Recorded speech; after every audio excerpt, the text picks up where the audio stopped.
Everybody. I want to welcome you all to this meeting of the Texas Department of Licensing and Regulation Motorcycle Safety Advisory Board, Thursday, August 31st, 2023 at 10 a.m. I'm Keith Rovell. I'm going to be the presiding officer this morning. I would ask everyone to please mute your microphones and only turn them on when speaking today. Please announce your name when speaking so that your names can be recorded. Okay, Delia, would you please do our roll call this morning? Yes, sir. Jeffrey Alford, Present. Jude Scheck-Snyder, Everybody. I want to welcome you all to this. I'm here. Kyle McNew, Present. Michael Manser, Present. Officer Robert Richmond, Present. Ricky Wyatt, Chris Litvin, Roger Bowles,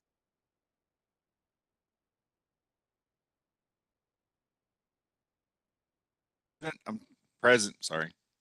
and presiding officer Keith Rovell. Present. And we have a quorum. Thank you. Thank you, Delia. Okay, I'm calling on Derek Burkhalter now for the training for the advisory board members. Derek?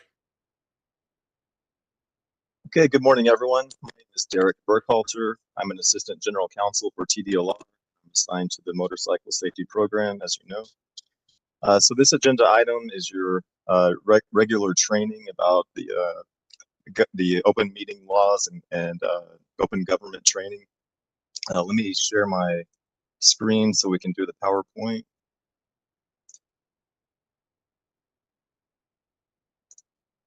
Okay, can everybody see the PowerPoint, the main screen? Okay, excellent. And Delia, is my voice still coming through okay? Okay, great. Yes, Okay, yes. thank you. I'm going to move through this kind of quickly today because we've got a lot of things to cover. And you should have probably seen this before when we did this in the past. So this training covers 3 acts: the Open Meetings Act, Administrative Procedure Act, and Public Information Act. We're going to start with the Open Meetings Act. And so, as you know, the purpose of the Open Meetings Act is to ensure open and transparent government. It requires meetings of governmental bodies to be open to the public and preceded by public notice of the time, place, and subject matter of the meeting.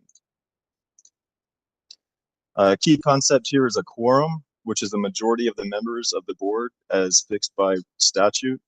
A quorum of the governmental body must meet in order to take an official action. If there's less than a quorum, the board may still have discussion but may not take any official action. Deliberation is a verbal or written exchange among a quorum of a governmental body. And so, you know, this board has, what is it, 7 or is it 9 members? So the quorum would be, let's see, we have 9 members? I'm sorry. Can you remind me, Delia, how many members are part of this board? Yes, sir. We have 9 members. 9-member board. Okay, so the quorum would be 5. And so we have at least 5 today. And so that's why we're able to proceed and have deliberation. And we've given notice to the public through our agenda that was filed with the public register. And hopefully you all have seen the agenda for today. And that has to be filed with the Texas Secretary of State at least 7 days before the meeting. So one big question that comes up is, given all of this, if we attend social functions, conventions, and workshops, are we still allowed to talk about, you know, motorcycle safety? And the answer is yes, you can. You can discuss it generally, but you can't discuss any business of the advisory board itself. So, you know, you can't get together and discuss what rules you might like to see or anything like that, because that risks violating the Open Meetings Act. So always be aware of any situation occurring outside of a properly noticed meeting in which a quorum of your board is present. And as I said, do not engage in any substantive conversations about board business. We also have to watch out for walking quorums. So a walking quorum is when a conversation starts out with less than a quorum of members, but it kind of branches out from that in subsequent conversations. even if a person is not present in that initial conversation, if the conversation gets relayed to them and basically extended to that person, then it pulls them in. And so that's called a walking quorum. So we need to be careful.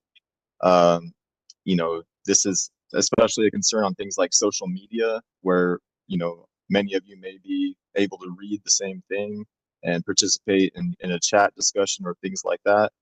Be very careful about those things. Really just don't discuss board business on any social media or anything like that. And we have to look out for walking quorums in conference calls, video conferences, even the hallway discussions, and also emails, text messages, and things like that.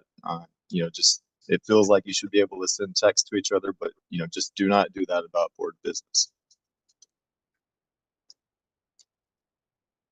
A few guidelines for our open meetings.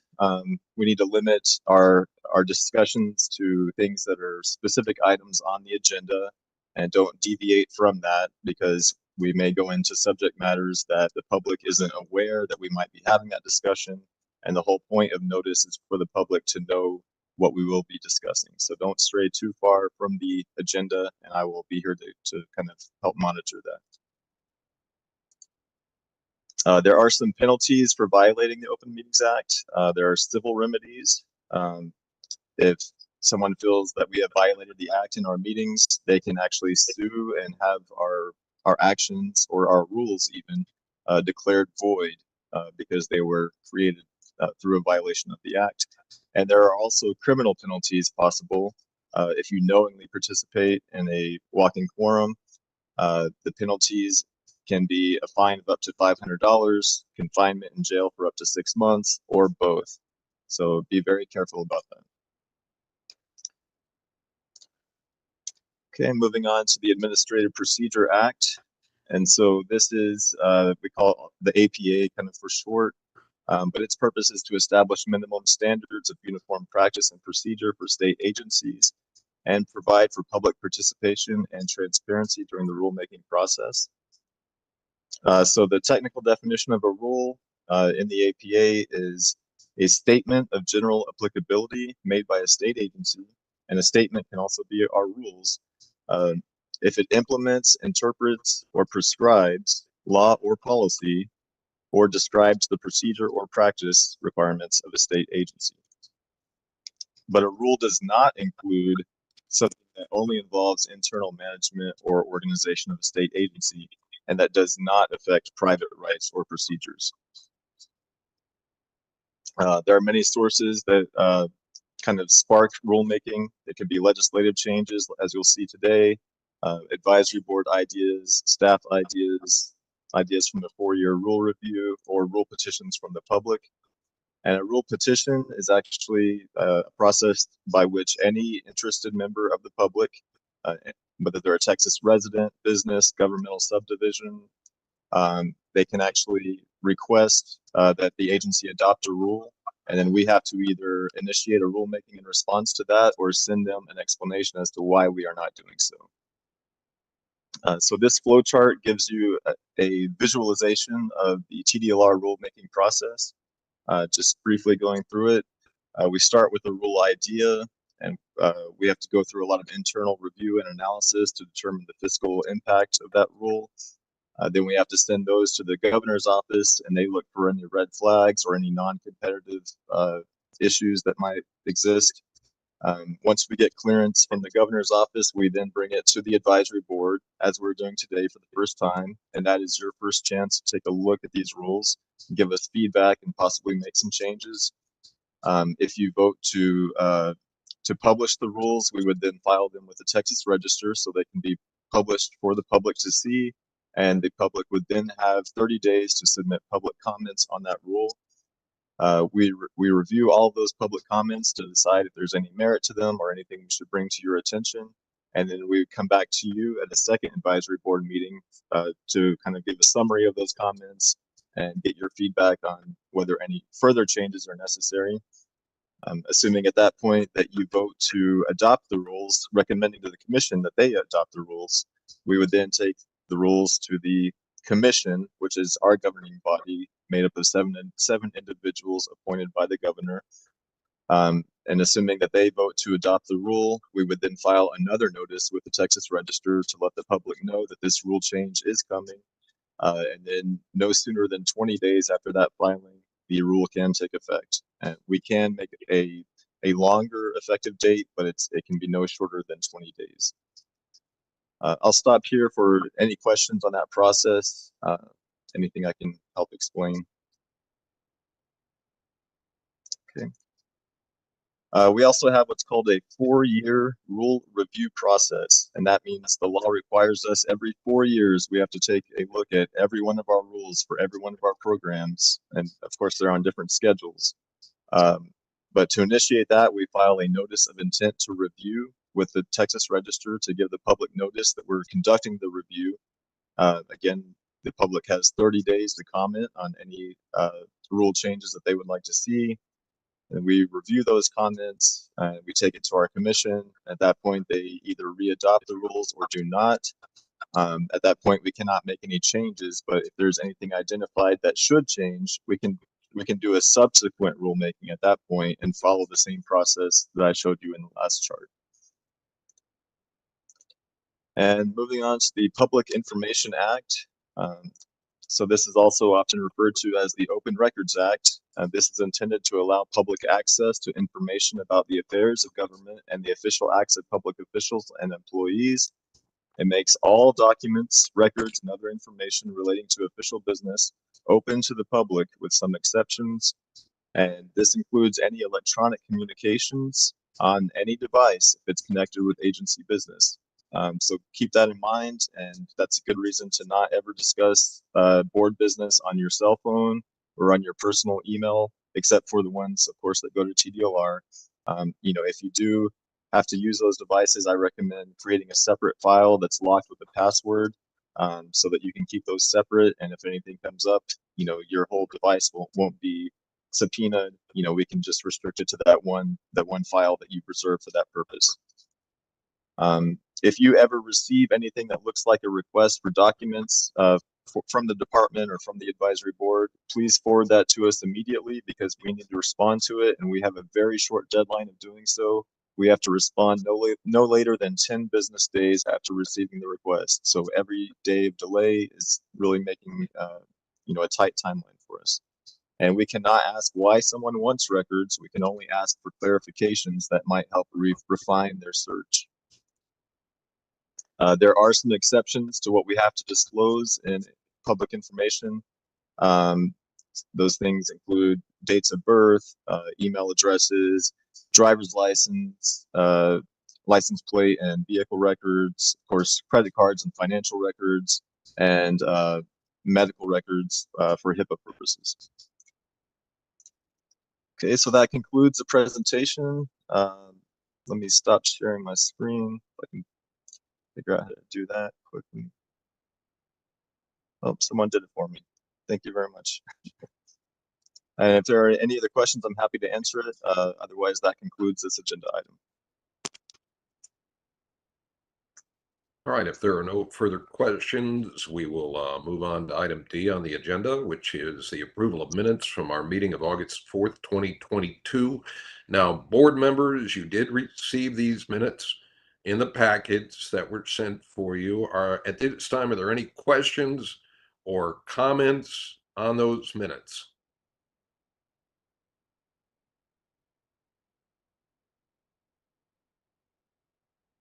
Do we have any? All right. If there are none, I ask for a motion and a second to approve the minutes as presented. I make a motion that we approve the minutes from our last meeting. Second. All right. Delia, could you do the roll call vote and announce if the motion passes? Yes, sir. And I'm sorry, who seconded the motion? Thought I saw a hand go up. Was there a second on the motion? I'll second the motion to approve the minutes. This is Michael Manser. All righty. And if Jeff we could now Alford? do our roll call. Yes, sir. Jeff Alford, I approve. Jude Checksnyder, Aye. Kyle McNew, Aye. Michael Manser, Approve. Robert Richmond, Approve. Chris Litvin, I approve. Roger Bowles, Approve. and presiding officer Keith Rovell. Aye. Motion passes. Thank you. Thank you, Delia. All right, we now come to the public comment section of our meeting today. The Motorcycle Safety Advisory Board did receive 2 public comments. They were sent to all of the board members beforehand. Now, these will not be read publicly. We do have one person that wishes to speak under public comments. We'll have 3 minutes to give its public comment. The board will not be allowed to ask questions or discuss anything that is said. Mr. Joel Morris is with us today. We thank you for being here. When you begin speaking, please state your name and who you represent. You're going to have 3 minutes to speak. Please understand the board members are not allowed to ask any questions or engage in a discussion with you about anything that is not specific on the agenda. Do you understand those instructions, sir? And Mr. Rovell, Mr. Morris, we lost him and he has no. not logged back in. So if he logs in later, We you're will welcome come to back. come back to this agenda item, but we can move forward at this time. All right. Then we will move to item E, the staff reports, the briefing from the staff and discussion, and we will begin with Laura Hernandez for the licensing division. Good morning, board members. My name is Laura Hernandez. I am the manager, one of the licensing managers here at TDLR. And my team is the tools team. The motorcycle program was moved over to my team due to a reorganization back in October. And so we are excited to learn this program and add it to the programs that we process applications and renewals for. The report that I provided today are statistics for motorcycle instructors and ATV instructors. These statistics are through our 3rd quarter for this fiscal year. Well, for fiscal year 2022, and then the first 3 quarters of this fiscal year 2023. You'll see those numbers for each quarter, and I'm excited that next time we have a board meeting, these statistics will include online percentages. That right now they're not applicable because the online option was not available until June. And so that's part of the last quarter of this fiscal year. So next time there'll be some online percentages for the amount of licensees, applicants that apply online and those that renew online. Any questions on the statistics? Yes, Keith Rovell, presiding officer, please, regarding the motorcycle instructor statistics. So am I to understand that at the end of the 3rd quarter of this fiscal year, there were a total of 274 motorcycle instructors? Correct, that was the population. All right. Thank you very much. You're welcome.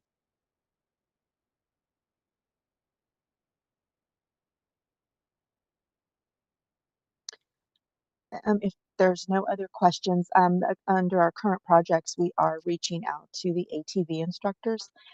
We had communicated with them back in the fall of last year regarding some information, and since then we've actually moved to an online system, and so we're going to reach out and get those ATV instructors registered with us and get them on that online system. And so those statistics for the ATV instructors will be available at the next board meeting as well.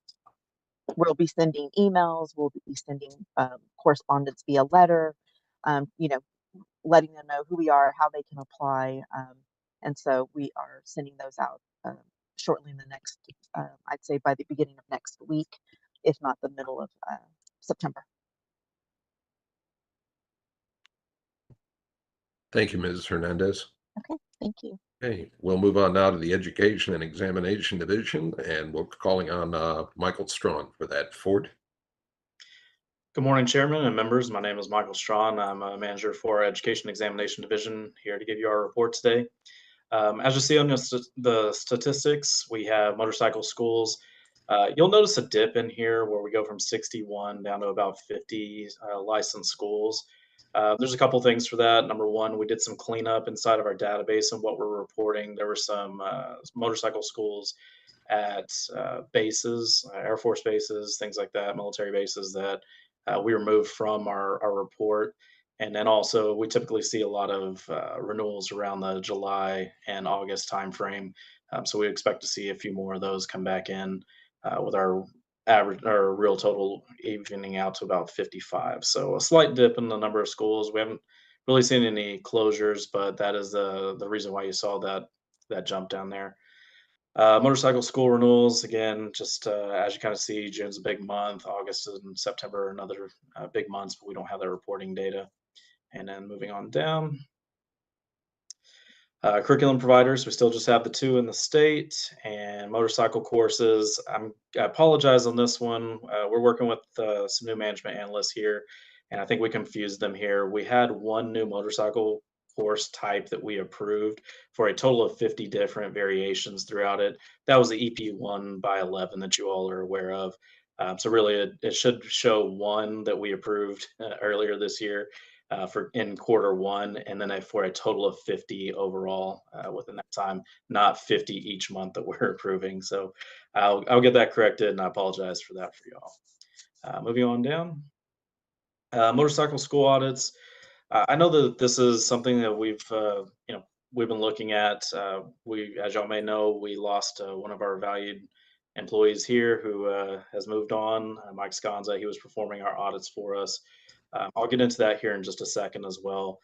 So that's where you'll kind of see the drop off of the school audits within this reporting period, but something we're still committed to performing at this point. That moving on down, we will end up into the IPC graduate instructors. So we've been working with TEACS, and they've pushed out a lot of courses within the last month or two, especially. Actually, I just got word this morning that they graduated another 7 over this week. That won't be on the report, obviously, as this is filed before that date. But you'll see a total of graduates, has increased for this fiscal year, a number of graduates coming out of this instructor preparation course. And then moving on down. And then for our current updates, bill implementation team. So what this is anytime that we have legislation that comes through is filed and enrolled and has an impact on the agency, we put together a team here at the agency that implements these bills. It consists of everyone from licensing to education, our general counsel. These teams have been meeting to implement the legislation that impacted us. There are 3 bills, and I believe that Derek Burkhalter will be getting into this a little bit later, explaining all the rule updates that we're doing for that. These bill implementation teams, though, where we are getting into this now, when we start developing these rules, this will be also the time when we work with the work groups here that we have from the advisory board as we continue those discussions. So be on the lookout here very soon. We'll be reaching out to the individual work groups as we start going further into this bill implementation team. The next topic that I have for updates is the motorcycle audits for the discussion there. As y'all saw on the list, it's been a couple months since we've really been out there and doing the audits. I just wanted to make sure that y'all understand that we are fully committed to performing these audits. And in fact, when we end this advisory board, I'm actually heading out this weekend to pick up on these audits myself. I'll be conducting 2 audits in North Texas this weekend. So really look forward to that. We also are looking to fill that vacancy that we have with Mike Sconza leaving. Hopefully get some more people trained in this and be out there really working with the industry. And as y'all know, we really see a lot of value in these audits. We've had a lot of great value and feedback back to the department because we try to use this as an education tool.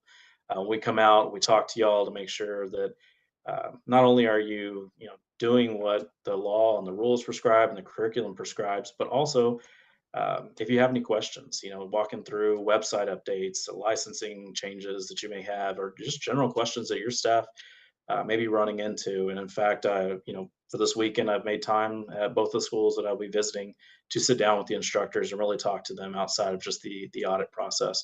So we are committed to this process. You will start seeing those numbers come up again. And then as I get more and more staff trained on this, we will be out there more working with you all, developing that relationship and making sure that we're educating y'all are educating us, and we're all developing students to be safer out on our roadways. And last, for my updates, I just wanted to follow up from comments we had on the last advisory board. We were asked to look at the MSB8 request, about what modifications could be done to reduce the amount of writing that the instructors or the schools are having to put on the front of the MSB8. We did identify one area where we could potentially make a modification, which would be to remove the course name from that certificate. Again, we talked about the bill implementation teams and those work groups.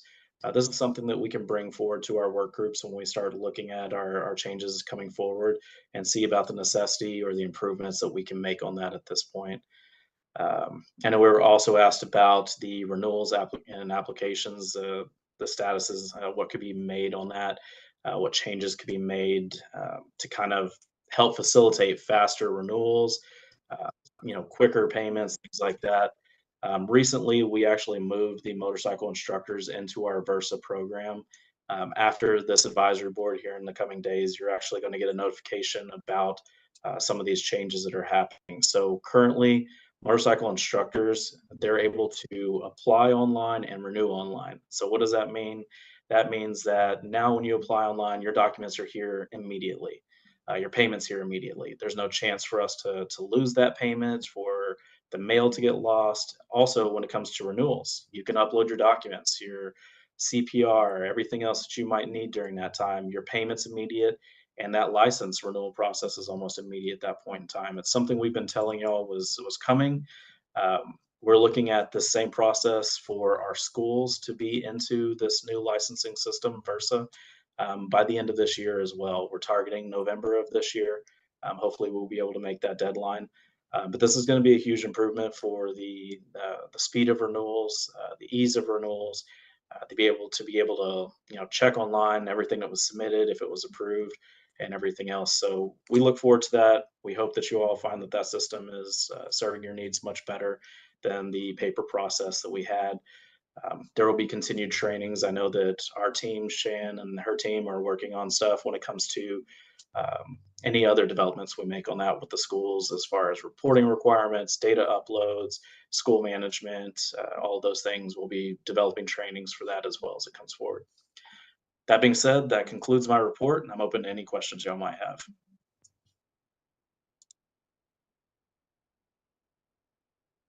Okay, members, are there any questions for Mr. Strawn? Seeing as there are now, thank you, Ford. We'll move on to the Customer Service Division, and I'm calling on Claudia Enriquez, please, for the statistics. Hi, good morning, advisory board members. My name is Claudia Enriquez, and I am the manager for this program.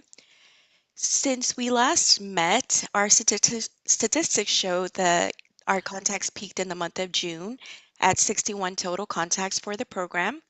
In the fiscal year 2022 report, contacts peaked in the month of June as well, with 62 total contacts. So in comparison, for fiscal year 2023, there's only a very slight increase of contacts. For the month of July, we did not have the report to be able to provide. I did just pull up the information though, and it was a total of 42 contacts, so it did decrease for the month of July as well. Other than those statistics, that's all I have. Do you have any questions for me? Yes, Ms. Enriquez, Keith Ravel, presiding officer. I do have a question. Those contacts consisted of mainly what? License status requests. Okay. Mhm. Thank you. Yes, you're welcome. Are there any other questions for Ms. Enriquez? Hearing none, we'll move to the Enforcement Division, and we're calling on Tony Reed, please. Good morning, I'm Tony Reed. I'm a prosecutor in the Enforcement Division. I have the enforcement report. We didn't have much activity. We don't have much activity. Not many complaints or cases, and no cases in fiscal year 22 or 23 so far have resulted in disciplinary action. There have been no penalties. The cases were resolved informally, which means they were closed in intake, for example, for lack of jurisdiction or lack of information. The prosecutor might have closed them for insufficient evidence. And the prosecutor can also issue a warning letter. So that's how all the cases were handled, rather than through a penalty. Overall, it's an excellent record. I'm available to answer any questions. Okay, board members, any questions for Mr. Reed? Hearing none. Okay, thank you, sir. We'll move on to the Executive Office report, and I'm calling on Jessica Escobar, please. Thank you, Presiding Officer Raval and members. My name is Jessica Escobar. I'm Chief of Staff for TDLR and going to give you a brief report today. We just ended our legislative session in May, and you got a brief update from some of our staff. And just to let you know, I know that Ford updated you a little bit on our bill implementation. I know that that Derek will be talking about that a little bit more. But following legislative session, that's when we truly get busy here at TDLR. We monitor many bills throughout session, and then after that, we start the process of implementing our bills.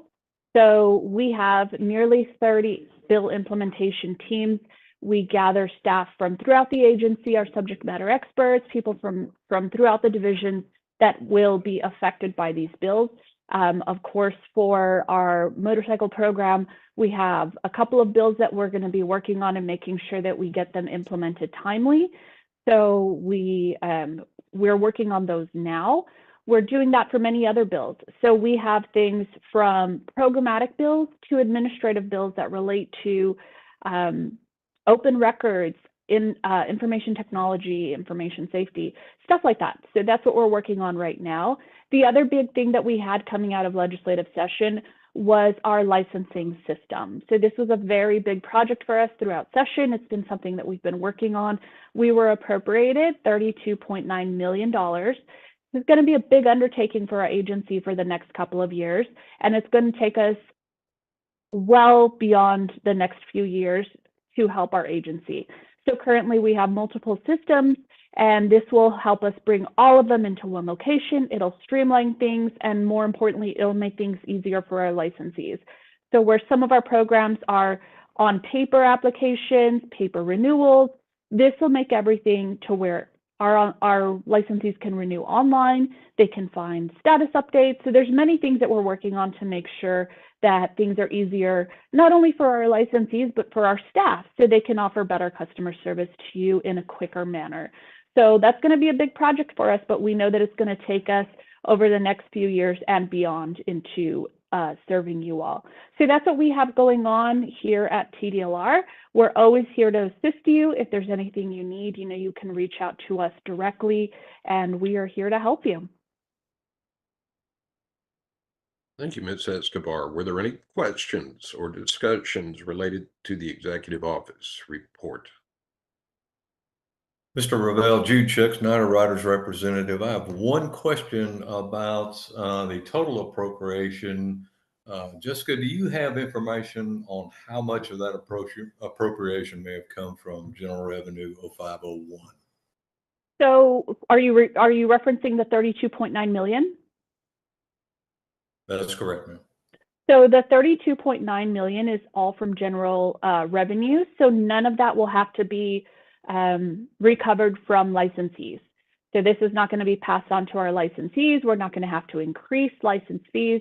This was all from general revenue, which is outstanding. Our staff worked really hard at the Capitol to make sure that we accomplish that. That's a huge win for our licensees. So just to clarify, none of the agency's appropriation came from the Motorcycle Safety Education Fund account, which is, of course, also general revenue. Correct. So none of it came from any of our other programs. This all came from the state revenue. Well, this is Derek Burkhalter. If I could just jump in to clarify a bit. So Jude, the administration of the motorcycle safety program itself, those funds are appropriated out of the 501 fund.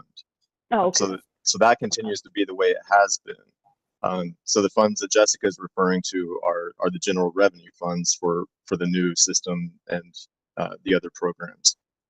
But for this program, those funds are appropriated out of the dedicated 501 fund. Thanks, Derek. Right. Yeah, thank you for the clarification. All right, are there any other questions? Discussions? Hearing none, we will move on to item G on our agenda, the discussion and update on the contracts with the Texas A&M Engineering Extension Service, TEEX, to administer the instructor training program. And we call on Derek Burkhalter for that once again. Derek? Thank you. Once again, Derek Burkhalter, Assistant General Counsel for TDLR. So as you may know, this session, Senate Bill 478 was passed and signed into law. It takes effect January 1st, 2024. But part of what SB 478 does is it removes TEEX from the program statutes, and its roles will instead be performed by a new license type called the Instructor Training Provider license, which is an individual license for individuals who will conduct that training at licensed motorcycle schools. So our current contract that we have with TEEX for the fiscal year, that's actually today is the last day of the fiscal year for 2023. So our contract with TEEX today is the last day of that contract. TEEX has fulfilled its obligations under the contract. And at this point, I'll go ahead and turn it over to, if you could, Kyle McNew, please say a few words on behalf of TEEX. I know we've spoken with TEEX, but I don't want to speak on TEEX's behalf. So if you don't mind, Kyle, could you say a few words? Yeah, thank you, Derek. So as Derek mentions, today is the last day of the contract.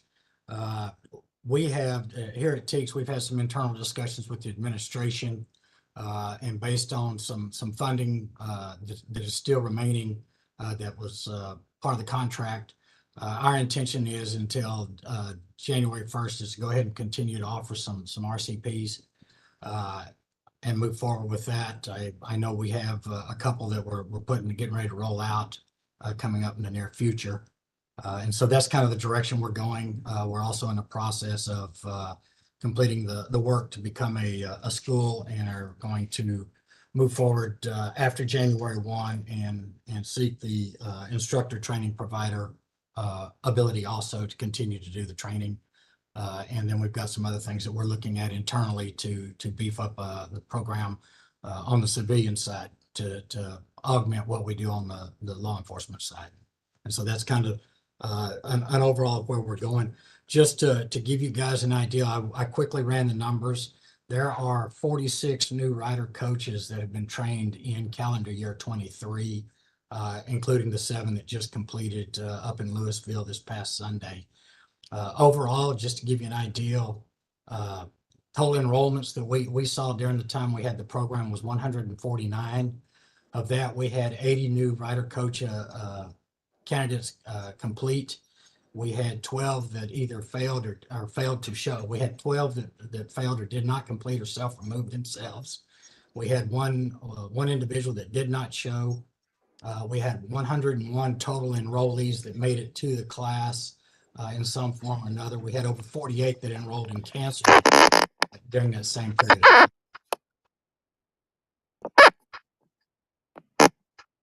So that's kind of just a rundown of the numbers going all the way back to the original start date.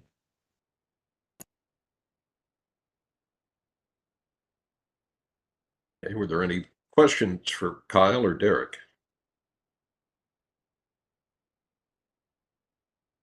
Okay, I'd like to just bring forth one thing, and I want to thank you, Kyle, for your help in all of this, and thank the folks at Teaks. I mean, those are good numbers, but I think one thing does need to be brought out.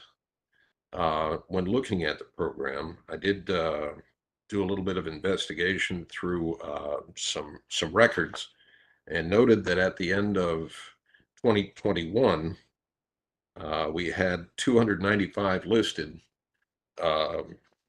licensed instructors in the state of Texas. And as you saw earlier today, we were down to 200 and what was it? 53, I think, 54.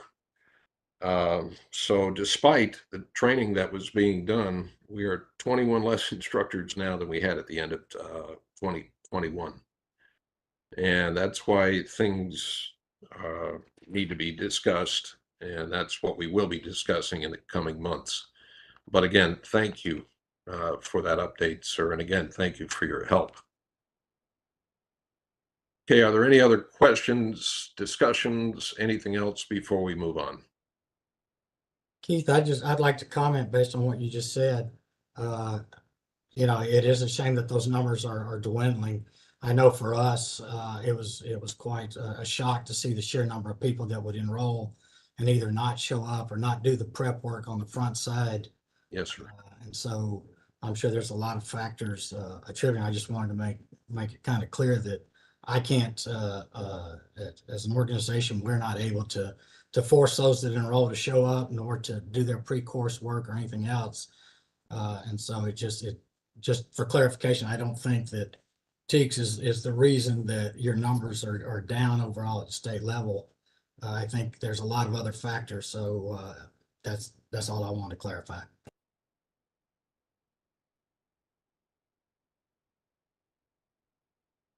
And board members, Mr.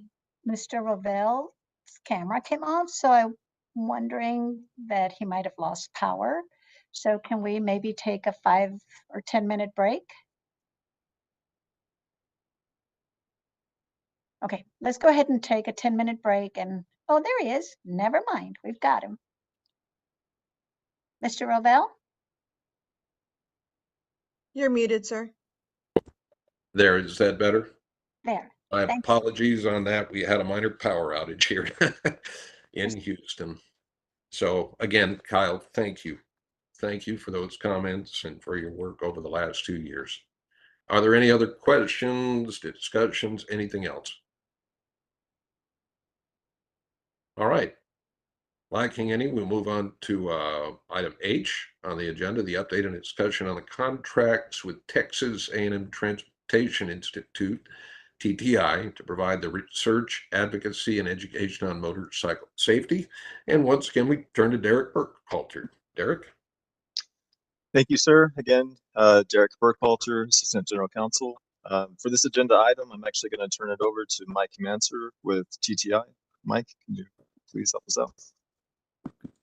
Thank you, Derek. I'm going to try and share my screen and get to my PowerPoint. Hopefully now everybody can see the slide. I'll get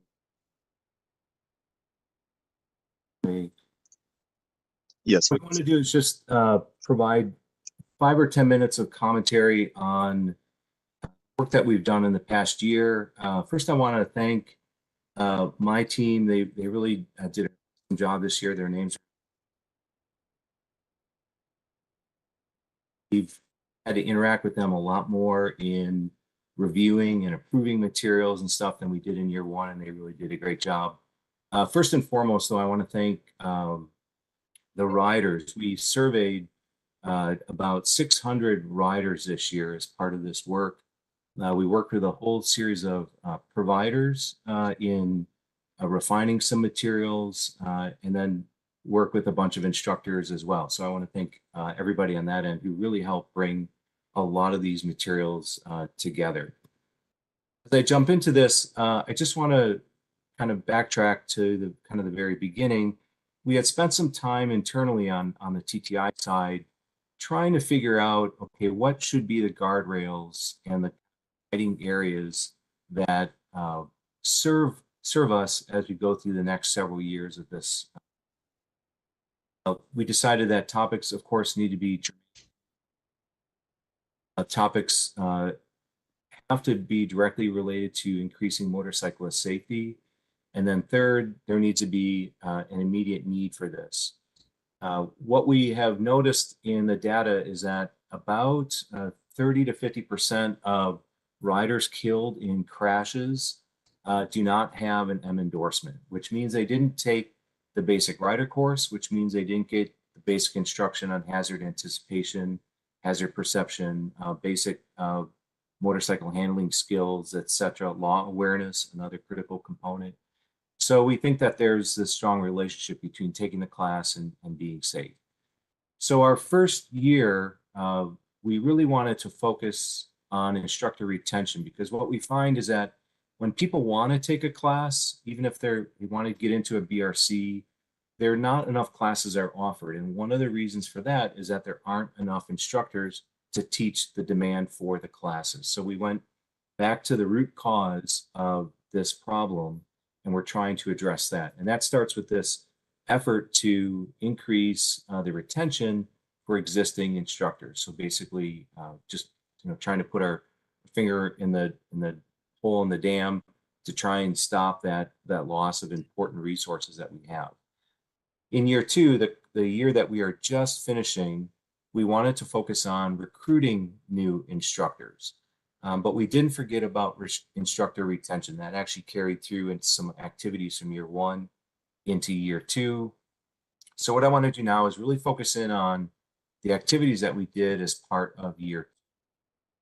This is a very brief schematic of the different tasks that we had. Task one was actually a project plan is a document that we put together. The activities that TTI would do as part of the project, our budget, our expectations in terms of deliverables, in terms of due dates, our expectations in terms of what we need from TDLR and what TTI would provide. It really just helps us, it just gives us a map of where we need to go and how we need to get there. It also does a really great job of managing expectations for everybody involved. Task three, I just mentioned a minute ago, was the carryover of the instructor retention activities from year one. So we ended up creating a few new materials I'll show you in a minute, and then modifying some existing materials that we had created in year one. Task four, this instructor recruitment element, represented the bulk of our time in year two. And we modeled the activities in year two off of year one. We had a large survey that we did. As I mentioned, we surveyed about 600 riders, trying to understand what are the factors that would motivate them to become an instructor. And then we use those results from the survey to inform the development of education and outreach materials. And we do that because we don't want to put a bunch of resources into developing things that don't specifically target the people that we want to, or we want to make sure we deliver the information in a way that resonates with them. So, and then our final task this year, which is part of today, is an element of that, is reporting out to the Motorcycle Advisory Board of our activities. And then last week, we reported out to TDLR on our project activities as well. So with that first element, this instructor retention, we've titled it here Instructor Outreach. We went through and created some new materials. On the right-hand side, you can see some of those materials. The content and theme of those materials was directly informed by the survey that we did in year one. So we continue to harvest that statewide survey for more information that we can then turn into materials to help. We updated our best practices guide for providers. We had a lot of good feedback from providers. Basically, that sheet gives them some tips and tricks on things that might be done to help retain their existing instructors. Little things like giving a gift certificate to, Lowe's or Home Depot or whatever it happens to be, can mean a lot to an instructor. So that's like one of the items that's on that list. But we have a longer list that they can follow if they like to help retain their existing instructors. That task 4, that larger element that we did in year 2, was really composed of 4 separate subtasks. And I have them outlined here along with their individual tasks that support that subtask.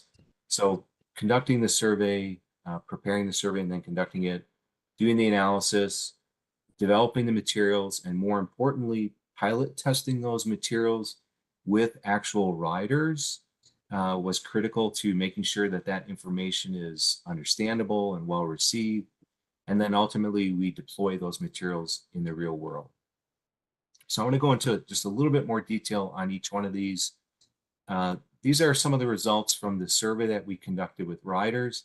Again, about 600 riders responded. It was really quite a wonderful turnout. We find that there were both what we call intrinsic factors, or factors that are sort of internal to the rider, and then extrinsic factors, things that are outside income, safety. We find that this component called generativity, this was not a specific question, but a series of questions that when aggregated together gave us an indication of this generativity component. And we find that riders who score high on this are more than 8 times more likely to be interested in becoming an instructor. And this generativity component is a desire to help other riders, desire to impart safety knowledge to other riders, really trying to help the motorcycling community in general. So it's this notion of giving back to the community. Age, riders who are less than 65 years of age were 2 to 3 times as likely to become interested in becoming an instructor. Both of these factors are very consistent with the survey that we did in year 1 on instructors. So it's nice to see that consistency between the surveys. Extrinsic factors, income, less than $75,000 a year, 2 times higher likelihood of being interested in becoming an instructor. If they have taken classes, the intermediate course, the advanced course, even track courses, they're basically, the notion here is they're trying to improve their own skills.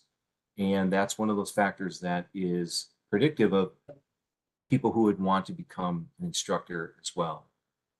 If you've taught, and it doesn't necessarily have to be teaching a motorcycle safety course, it can be any course anywhere. So one of the things that we're doing is targeting coaches and school teachers and people who have this history of teaching and sharing their knowledge with others.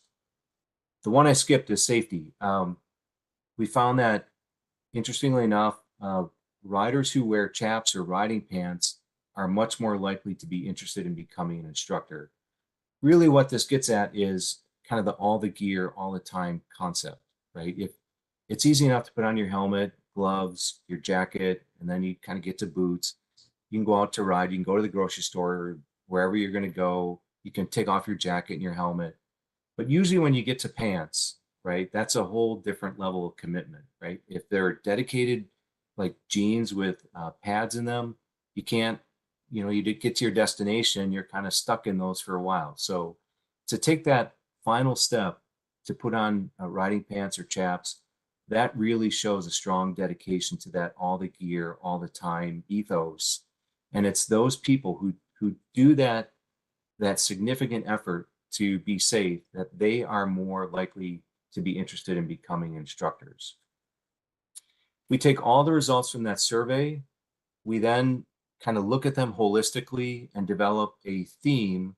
And our theme for this, the materials that we were developing, is called Legacy of Learning. That theme really helps put guardrails on us when we're coming up with ideas for outreach elements. It helps us relate everything we do back to that theme And if something falls too far outside of that, it's a good indicator to us that that's really not related directly to the survey results. So we jettison that idea. A couple of the outreach activities, we have more information on our website, the Look, Learn, Live website. We've done a bunch of physical outreach, so attending motorcycle events and distributing materials to get more instructors. We have a social media campaign now that we're doing across Look, Learn, Live and some other channels. And then we're doing more media outreach. The general idea behind this is that we're trying to get out big numbers. We're trying to reach as many people as we can, but we're trying to reach focused groups of people, teachers, coaches, riders at events and stuff. So it's in some ways it can be a numbers game to get more people interested in becoming. Very quickly, this is an example of one of the, we call them tip cards, are really an information card that we can hand out at events. Existing providers can hand them out to students to help inform their students of this. It's really handy for events where there's lots of people kind of disaggregated like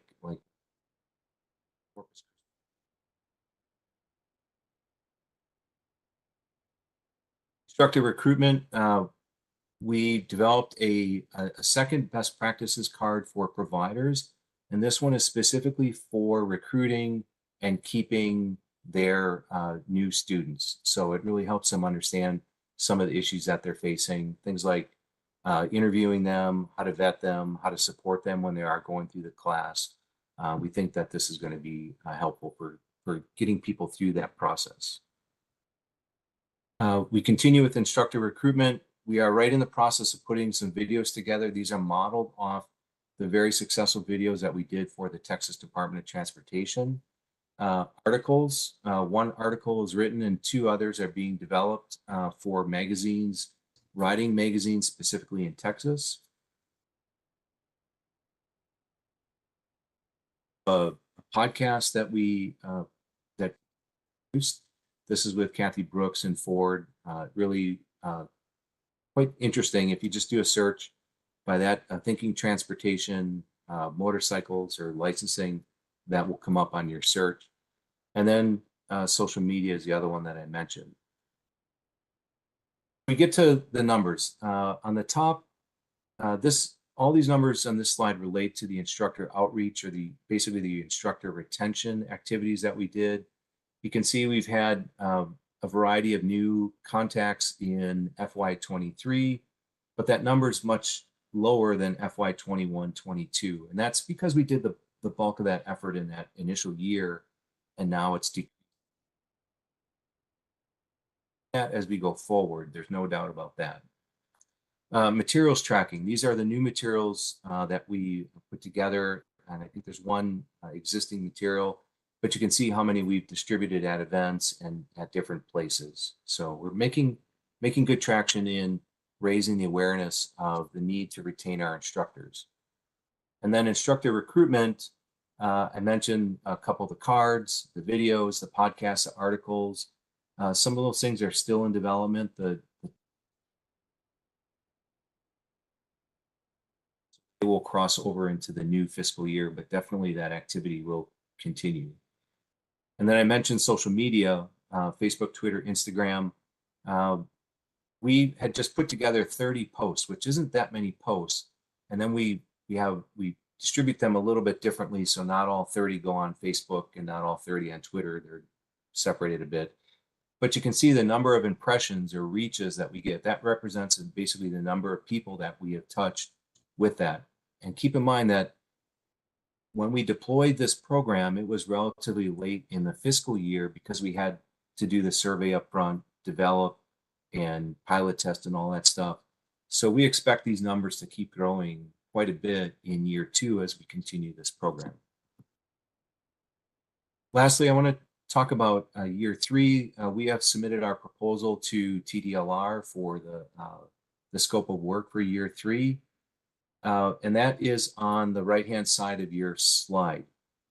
What I want to mention, and just back up a second, is we look at this problem in its totality. We have an issue with students not taking the course. We have an issue with not enough courses being available because there aren't enough instructors. So what we do is we look at these elements separately, but knowing that they all do fit together. So in year one, we focused on instructor retention and a little bit on outreach. Year two was instructor recruitment.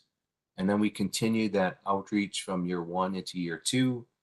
And year three, the proposed year, we proposed to do a survey to understand why riders take and don't take not only the BRC, but intermediate and advanced courses later on, and then use that to develop education and outreach materials like we have so far to get more riders to take that course. Now, I understand there's a chicken and egg thing here. We have a limited number of classes.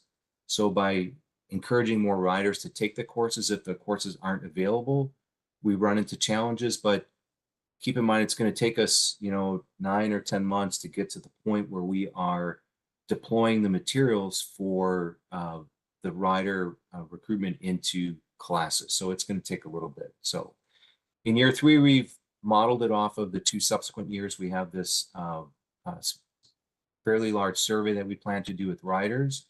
And then we build the materials, pilot test them with providers, riders, and other people, and then deploy them. So that's a very, very quick overview. Any questions for Derek? Thank you, Mike. And this is Derek again. I just want to jump in and say we included TTI's contract proposal for the upcoming fiscal year in your meeting materials. It's kind of a more technical document, but Mike kind of laid out the general idea behind it. The statute does require us to consult this advisory board for any contract proposal. So I just want to make sure you're all aware of that and open it up for any discussion or any questions or anything regarding TTI's proposal for the upcoming contract. And board members, do we have any questions or discussion on the TTI contract? Jude Chuck Snyder, rider representative. I was looking at the statement of work. Are we going to discuss that at this point? Yes, yeah. This would be the appropriate time. Thank you, Derek. I just had one comment. Really look forward to the rider resource website. I think that's something that's desperately needed. Dr. Manser, I know your folks do excellent work. So I think that's a one stop to give prospective instructors all the information that they need on what they need to do to move forward to become an instructor. I think that's a great project. I just make one comment. I'd like to ensure that we include inside that resource website information on all the approved curriculums that TDLR currently has. I'm speaking specifically about for the past 3 or 4 years, we've been focusing all the efforts on making MSF rider coaches, and we focused no effort at making total control instructors. So I don't want to beat a dead horse here, but if we could make sure that we get all approved curriculum information out on that rider resource website, I think that would be helpful. And this is Michael Matzer. Yes, we will absolutely include that. I should mention, if I just have 5 or 10 seconds about that website, one of the challenges that we have in Texas is that you have DPS, which has some information related to riders. You have TDLR, TxDOT has their own safety programs. Then you have all the different providers, and then you have lawyers and stuff providing information. And when you do a search, you oftentimes, as a rider looking for a class or an instructor looking for information, sometimes it's really hard to find out what you need to do and what the actual steps are. So the purpose of that website is sort of it's not meant to replicate the information on other websites, but to serve as a roadmap that they can go through for both instructors who want to either become an instructor or want to retain their license, and then also for riders who want to take classes. And ultimately, this website will be a bigger resource, but it's meant to be a more of a one-stop shop. Again, not to replicate what we see on other websites, but to help clarify those steps for riders and instructors and provide a resource for them. Ultimately, we hope that we can put training materials on there for instructors, like if we have a video that we create that might support them. I think of like Don Green's work out on the East Coast. He's doing some really nice instructor work out there to put some of that information on there that can serve as a resource. So that's really what that resource webpage is going to be about. Okay, Keith Ravel, presiding officer. I had a question also, Dr. Manzer.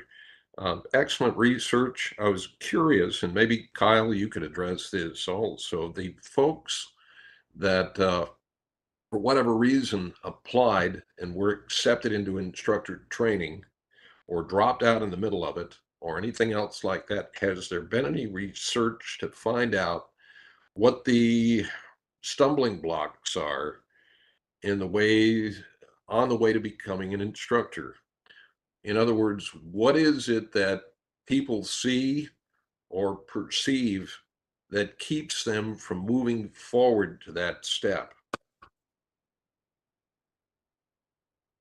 Keith, this is Kyle McNair. One of the things that we noticed over a period of time, and of course, I don't have Dr. Manser's research analytics to go with that, but some of the things that we ran into is a couple of people that self-eliminated themselves from the class.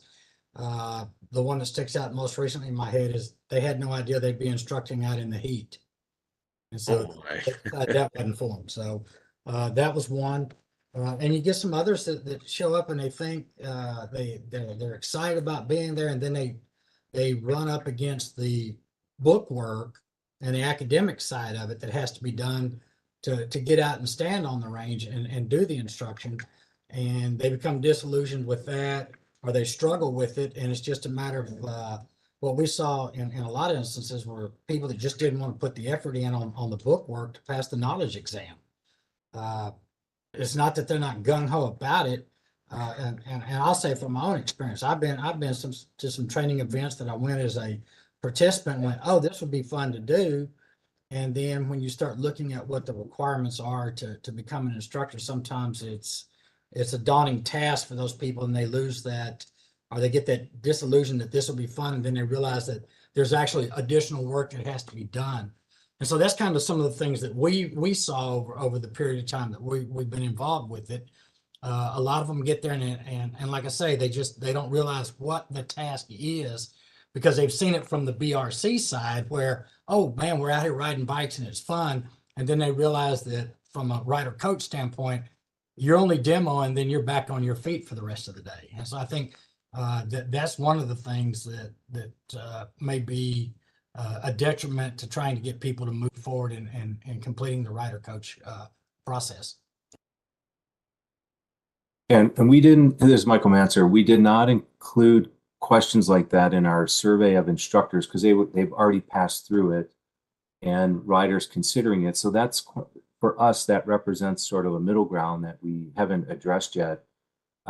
We have been talking internally in our group about how to get that information, but I would just second the information that Kyle just forwarded.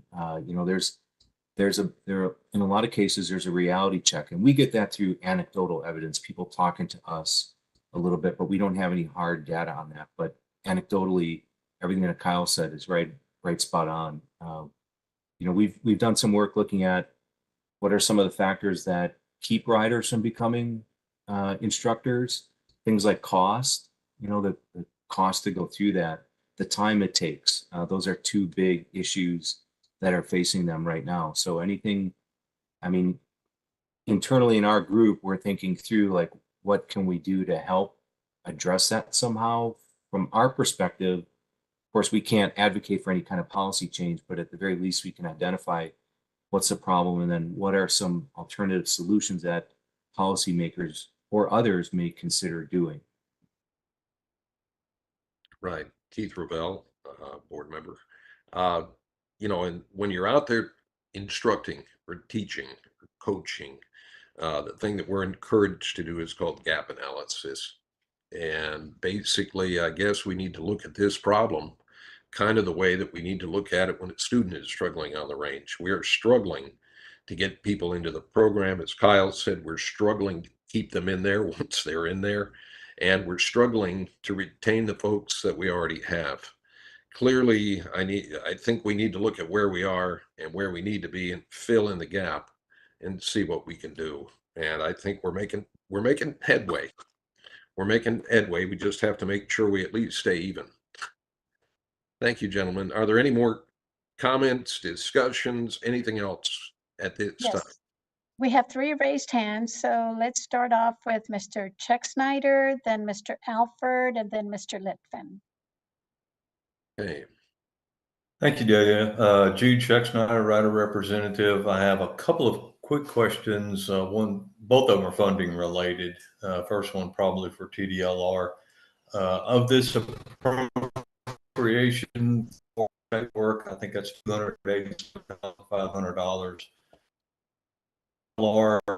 Be using Fund 501 or their regular appropriations, their General Revenue 01 funds for that amount of money to TTI? Yeah. Hi, Jude. This is Derek Burkhalter. And so the budget bill actually allocated funds specifically to TTI from the dedicated fund in the amount of the contract proposal. So we have the benefit of having that specific direction from the legislature this time. And we don't have to determine the appropriate amount ourselves. They've told us how much money goes to TTI for their functions under the statute. Very good. And for Dr. Banser, Dr. Mike, is TTI still seeking federal funding through TxDOT for motorcycle safety purposes, or will this supersede what they may have asked for through TxDOT? So we do continue. So TxDOT has a funding mechanism, 402. It's actually money that's initially provided by NHTSA that flows through TxDOT and can be used for a variety of transportation safety research topics. So there's an area for PEDs, there's an area for motorcycles, there's an area for alcohol and stuff.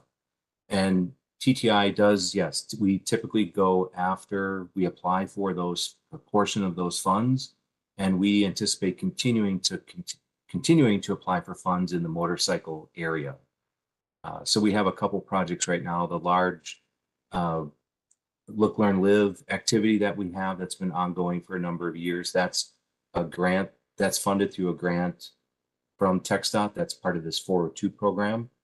And then Cody Stewart he has a project looking at ways to increase licensure rates amongst riders. So that's part of that postcard initiative that, so if you have a motorcycle that's registered in your name, but no license or endorsement behind it, Cody sends you a postcard and says, this is a way that you can get licensed. And that's been very successful. So yes, we will continue to go after those money. We are very aware internally that we need to make sure that there are guardrails between the work that we do for TDLR and the work that we do for TxDOT. There cannot be any overlap in what we're doing for both, because then that basically starts to violate the law.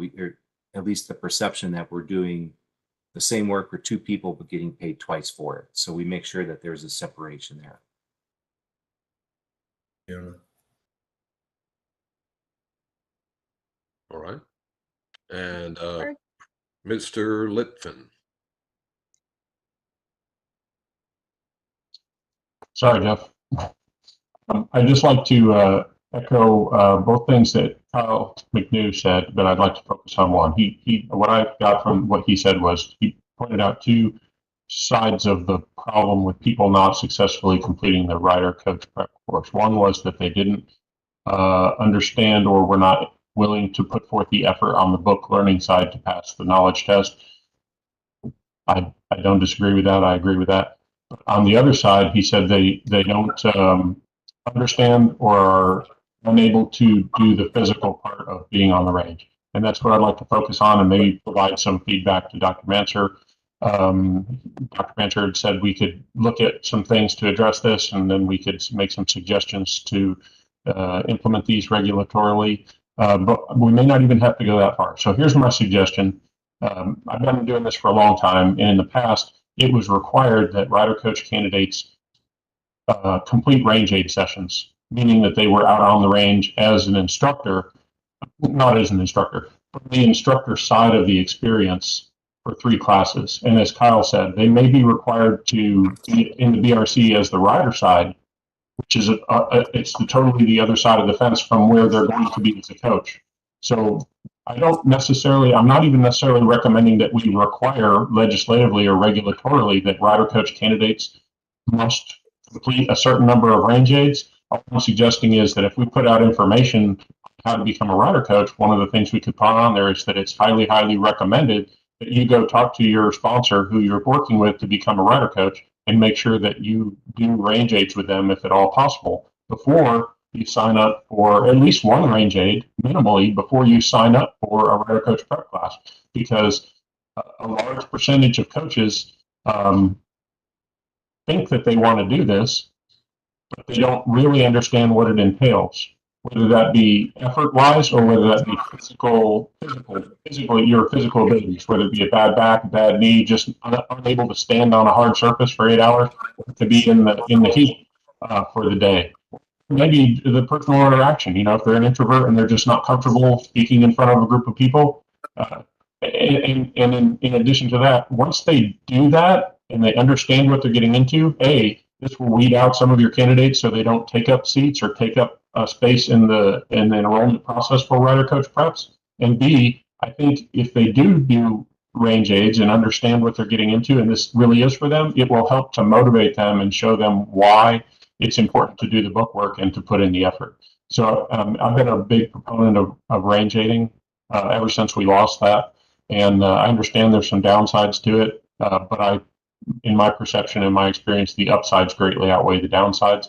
So that's my suggestion, is that we could possibly strongly recommend that they complete a range aid session with their sponsor before signing up for a rider coach prep, just to make sure that they are fully aware of what they're getting into and that this is something they want to do. And I think that'll either encourage them more or discourage them, and then we can have a higher percentage of passing rider coach preps, but just not having people taking up valuable limited seats in rider coach preps, so that the ones who do sign up are more likely to be successful.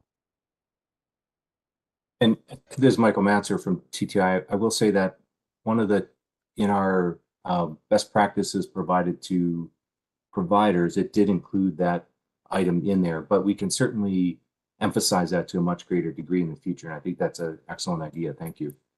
And again, with respect to whether this needs to be regulatory or not, or a rule or a law, currently for the rest of the day, TEACS is the only provider of rider coach training, but going forward, there can be additional providers of rider coach training, and any of those providers can, at their discretion, I would assume, set requirements for who they're going to enroll in the class. So if a provider of rider coach training wanted to require range aids, I'm assuming they could do that. Thank you. Okay, thank you. Jeff Alford. Hey, Jeff Alford, advisory board member. Leave it to the guy representing Austin to bring up technology in one of these meetings. I'm sorry, but I got to be that guy for the moment. BeCrashFree.com, right? I keep getting these emails and they're compelling. They're just not approved. So I'm wondering if this is something that's going to change, if they can go through the instructor training provider certification program, where they can turn a 10-day class into a 4-day class. Something along those lines, where they can complete the online training online instead of in the classroom, and that'll shrink everything down to kind of what we do with the EP version of the material, where they can take everything online, and that eliminates, as Kyle alluded to, that the coursework is a huge burden, where they'd be able to complete it more like we treat the students. We treat the students like we would treat the coaches.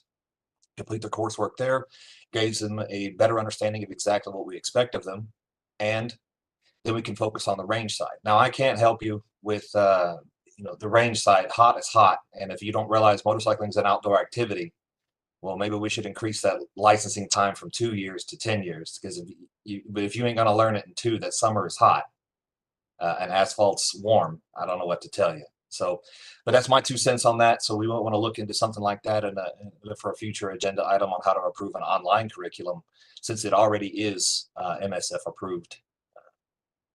Sorry, Jude, I know that doesn't help with total control. And I'll jump in here, Derek Burkhalter, TDLR. Jeff, this kind of goes into the rules that we'll be talking about later in this meeting, because we'll be looking at the requirements for approval of a course. And so any course that meets those requirements, whether it be the one you're referencing or any other, will be approved by TDLR. But we'll look at that when we go through the proposed rules.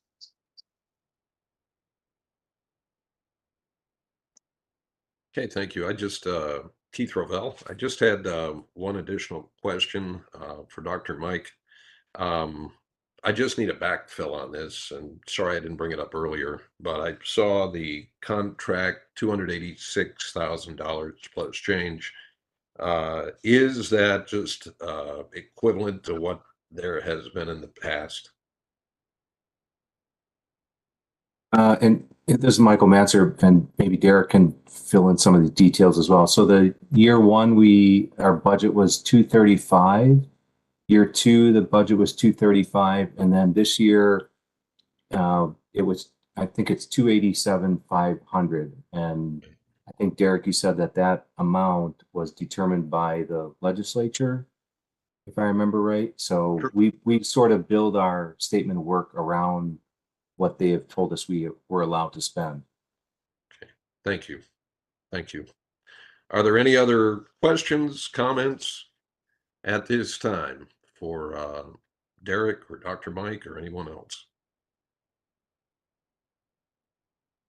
Okay, Delia, we have been at this for an hour and 22 minutes. I would like to suggest at this point that we take a 10-minute break just to give everybody a chance to stretch, and then we can be back in 10 minutes with the meeting, if that would be all right with everyone.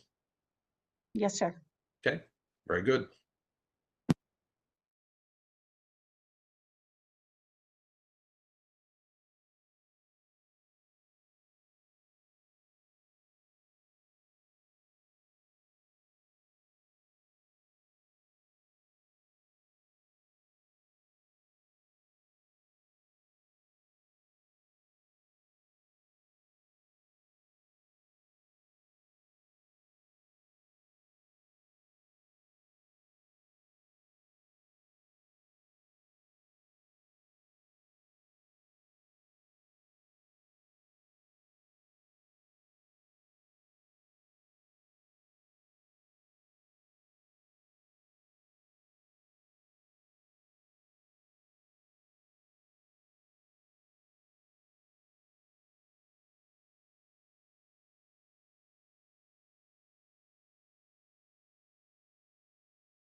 And the Texas Department of Licensing and Regulation Motorcycle Safety Advisory Board meeting for August 31st at 10 a.m. is now back in session. I want to welcome everyone back. We are up to item I on our agenda today, and that is the discussion and possible recommendation on the proposed amendments to existing rules at 16 Texas Administrative Code Chapter 98 regarding the motorcycle operator training and safety program. These rules are what is necessary to implement the Senate Bill 478, which changes the requirements related to instructor license eligibility and training, creating the new instructor training provider license, and altering the membership of the Motorcycle Safety Advisory Board. We are back with Derek Burkhalter, and take it away, Derek. Thank you, Mr. Rovell. I apologize for you having to read that whole mouthful of the agenda item. My name is Derek Burkhalter. I'm the Assistant General Counsel, as you know, for TDLR. So this agenda item is dealing with proposed rules to implement legislation that was recently enacted by the 88th legislature. The big piece of legislation was Senate Bill 478, and we're going to go into discussion about that. There was also one other bill that I just wanted to bring to your attention. It's House Bill 4122. We did not feel that any rulemaking was necessary as a response to that, but it has a big impact on the motorcycle community. So I wanted to go ahead and bring it to your attention. And let me share my screen because the bill is actually small enough that I can just kind of pull it up, hopefully. Let's see.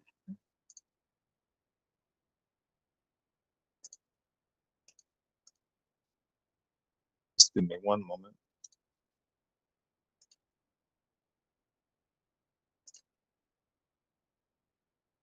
Okay, is this visible, Delia? Okay. So this is, thank you. So this is House Bill 4122. It amends Chapter 545 of the Texas Transportation Code. And this is the chapter that's kind of the rules of the road. So this adds a new section, 545.0605, operation of motorcycles on roadway laned for traffic. So the first subsection, as you can see, says the operator of a motorcycle, 1, is entitled to full use of a lane and, except as otherwise provided by subdivision 2, a motor vehicle may not be driven in a manner that deprives a motorcycle of the full use of a lane. Subpart 2, the operator of the motorcycle may operate the motorcycle 2 abreast in a single lane with another motorcycle, and 3, may not operate the motorcycle more than 2 abreast in a single lane with other motorcycles, may not operate the motorcycle between lanes of traffic moving in the same direction, or may not pass a motor vehicle while in the same lane as the vehicle being passed. And this prohibition section does not apply to a police officer in the performance of the officer's official duties.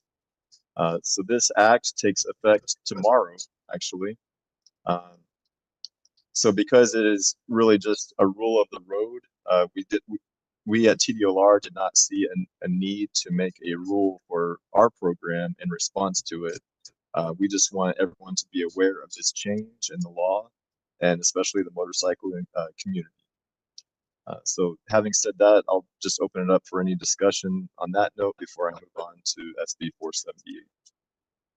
Jude Scheck-Snyder, Rider Representative. I'd like to take a little bit of heat off the TDLR. This was actually a bill filed by Representative Guillen, and just for the benefit of those who might be watching this in the motorcycling public, any questions that you might have in regards to this bill, especially the traffic filtering and lane splitting aspect, you should make comments to Representative Guillen's office. His staff would be happy to answer all the questions on this. as TDLR really had nothing to do with this bill. Michael Strawn, Education Examination Division for TDLR. I just wanted to follow up on a little bit of what Derek was stating about this. As he said, we didn't really see that this was going to impact our rulemaking. We did think, though, that it was worth you all being aware of that. You may have already seen at this point in time. If not, you'll be getting it shortly, the listserv Gov delivery announcement that went out to your emails. But I also wanted to take time to state that we actually met with the curriculum providers just to make sure that this did not have any impact to the curriculum or necessary curriculum updates throughout the state, which it does not. They speak in such generalities to really, apply to all 50 states and how that training works. So I just wanted to point that out in case people were wondering about possible impact in the classroom, or even the EP 1x11, what that would really look like. This was just mostly needed for you all to be aware if your students are contacting you in class and asking you, can we do this? Can we not? And now you have definitive proof on that information. So.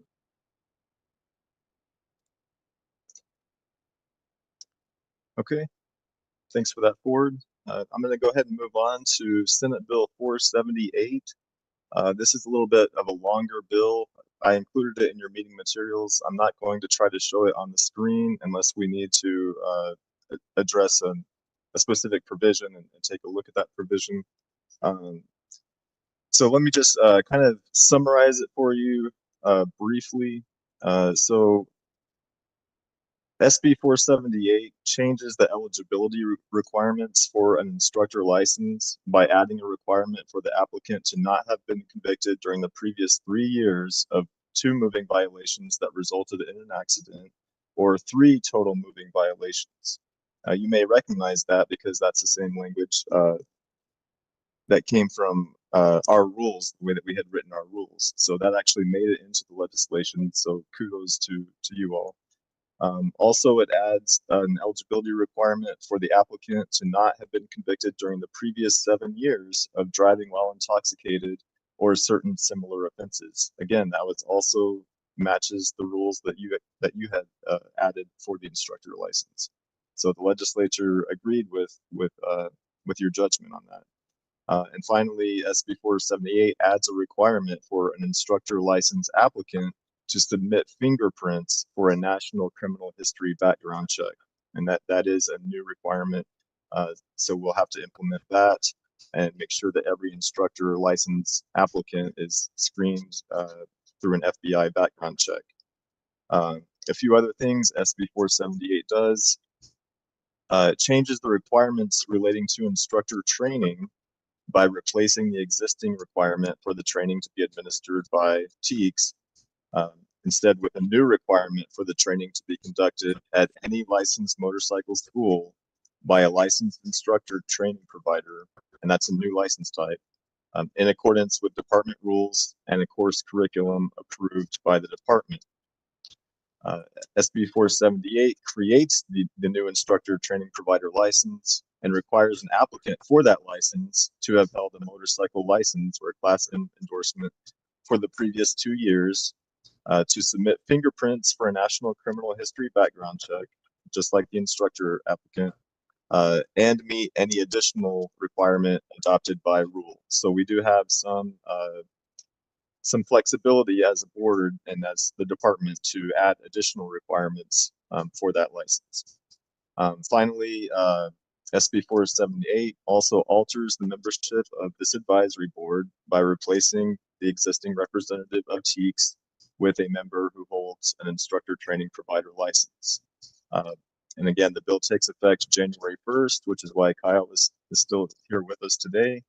So that's just kind of a general summary of what the bill does. And so now I'd like to share with you the proposed rule text that is also included in your meeting materials. And I'd like to just walk you through line by line the changes that we proposed. And if at any point you have any questions or feel that changes need to be made, feel free to jump in. I see Mr. Scheck-Snyder, you have your hand raised. Yes, Derek, could you check not a rider representative. I would just make mention of the fact that 478 also did away with the motorcycle safety grant program.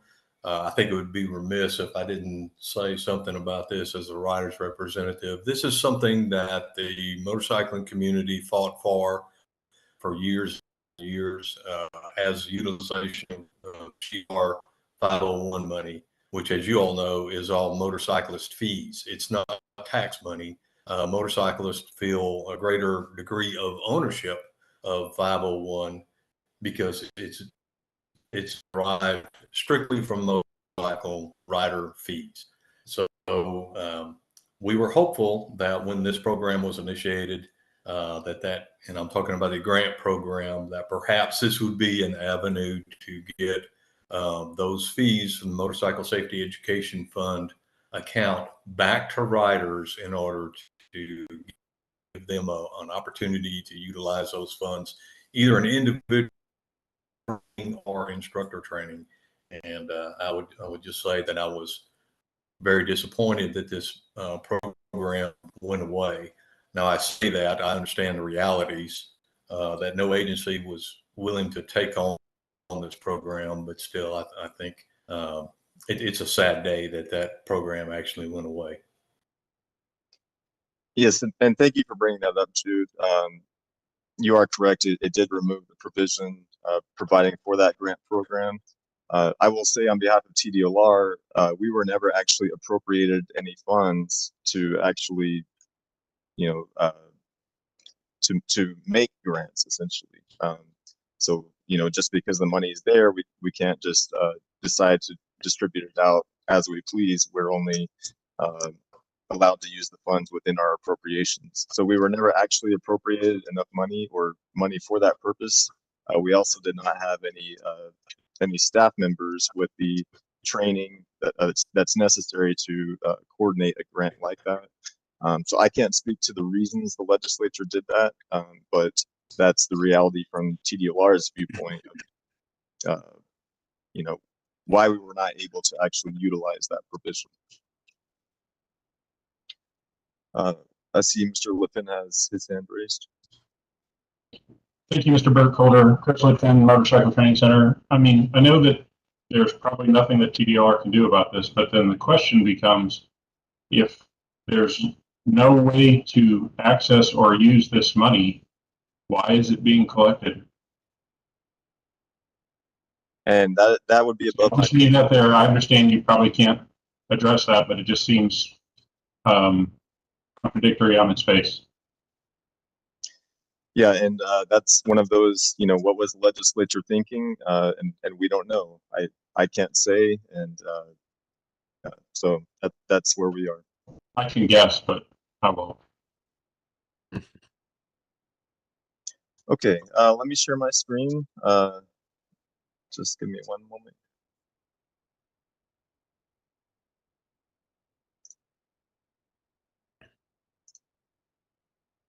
No, that's the wrong one. Okay. Delia, is this coming up, the proposed rule text? Okay, great. Yes, sir, it is. Okay, so what we see here, this will include the full text of the rules, so I'll be doing a lot of scrolling to get to the parts where we're actually suggesting changes. So the first will be in the definitions section.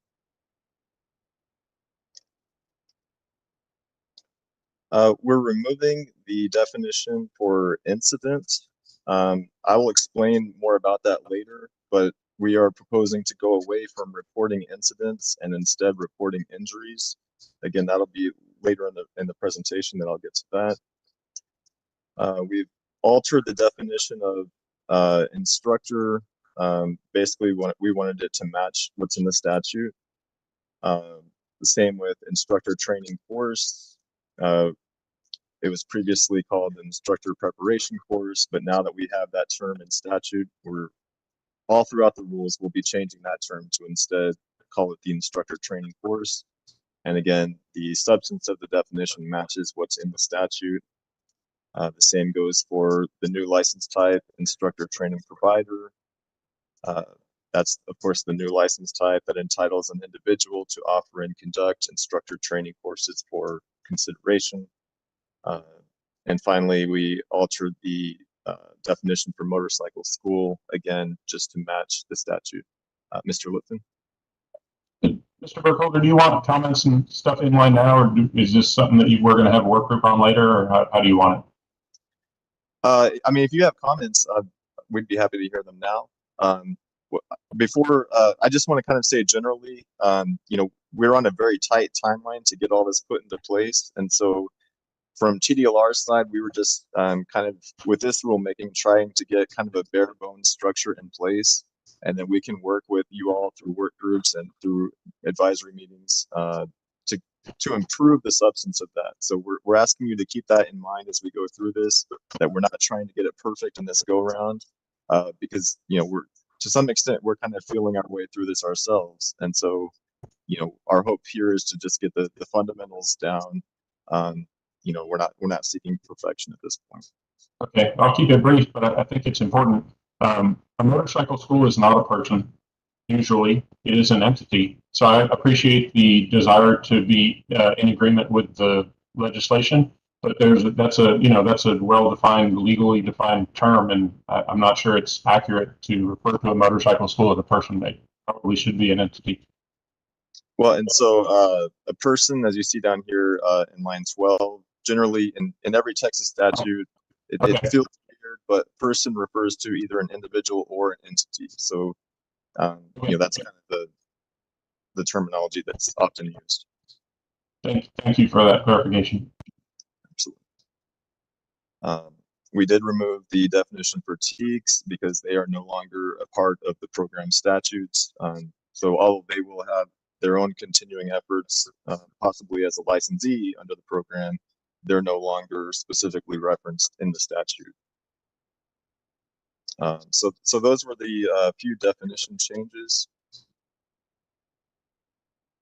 Moving on to section 98.20, this is the section where we talk about a license being required. Really, we've just made kind of cleanup changes here to adjust to the removal of TEECs from the statute.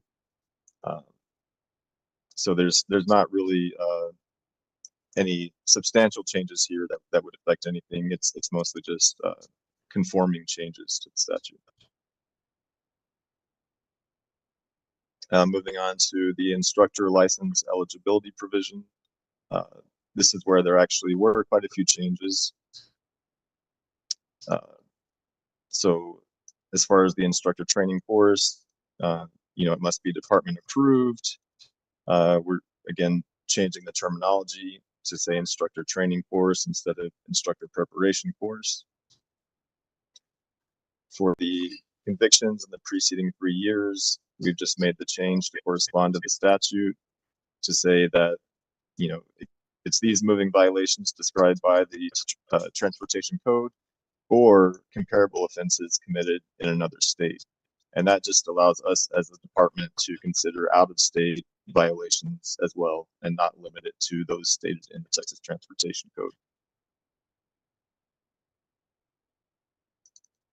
I have a question. This Jude Check's not a rider representative. If you've got just a second. Yes, sir. Yes, go ahead. Not a change. I was wondering if this might be an appropriate time to discuss the requirement for motorcycle instructors to have a current first aid and CPR certification, since it's not required by any of the curriculum providers. I guess my main question is this consistent with the TDLR requirements for driver education instructors? I would have to check on that. I don't know as I sit here today. I don't know the answer to that. Michael Strawn, Education Examination Division. Yes, for the most part, everything in here is comparable to the driver education and traffic safety program for a instructor license. CPR requirements are a little bit different, you know, some minor things, but the background, driving history, things like that are comparable. Okay, Ford. Well, that was my question. So if I were to become a driver instructor, in an automobile, I would have to have first aid and CPR certification. Is that correct? Not, I believe that their CPR was dropped from their requirements some time back. So no, the CPR is not is not similar to the driver education instructor. Everything else, as far as driving history and number of violations, types of violations, things like that, are similar. Okay, it would be my suggestion moving forward, since we have such a shortage of motorcycle safety instructors in the state of Texas, that we pull this as a requirement. I understand it's a leftover from when DPS ran the program. It's not required by any of the curriculum providers. I can tell you, in my 12 years as working as a motorcycle safety instructor, I never once did so much as put a Band-Aid on an individual, much less give CPR. I think it's a good thing to have, but I don't think it's something that we ought to be required.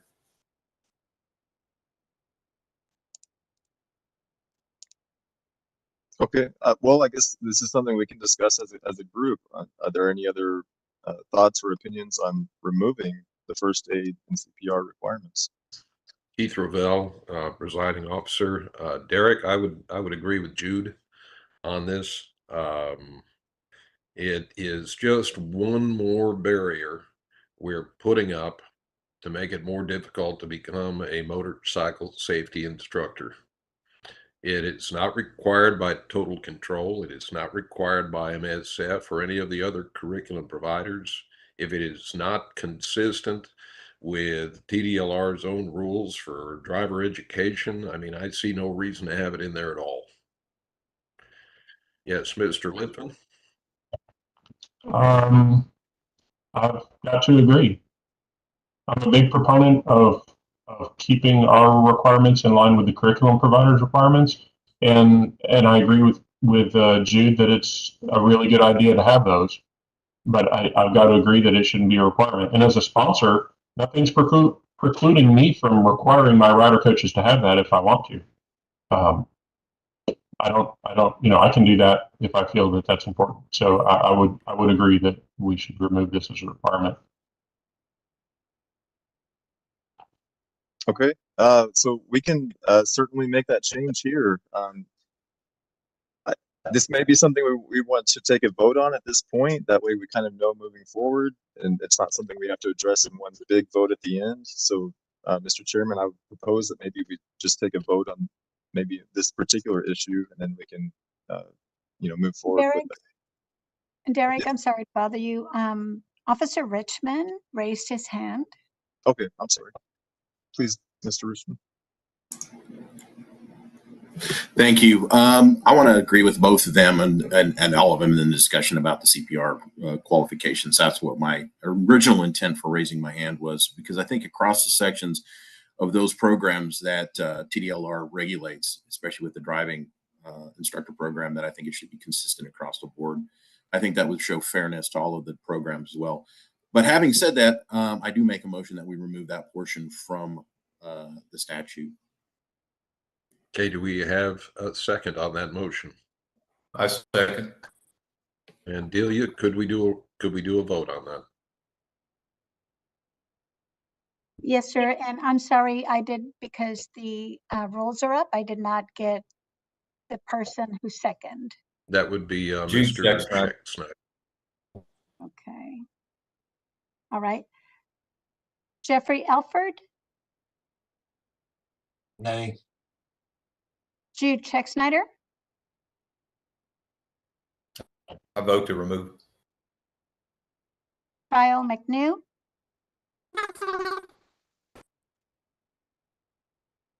Michael Manser, Vote to remove.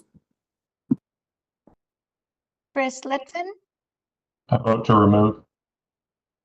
Robert Richmond, Vote to remove. Roger Bowles, I vote to remove.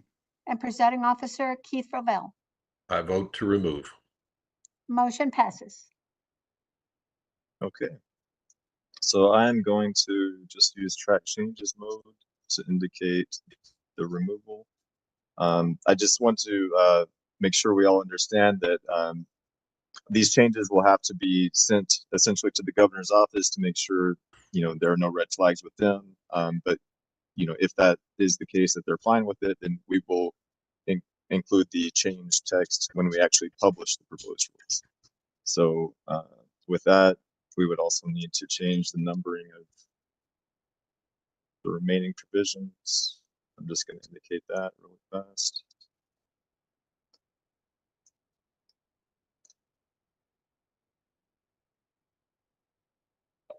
Okay.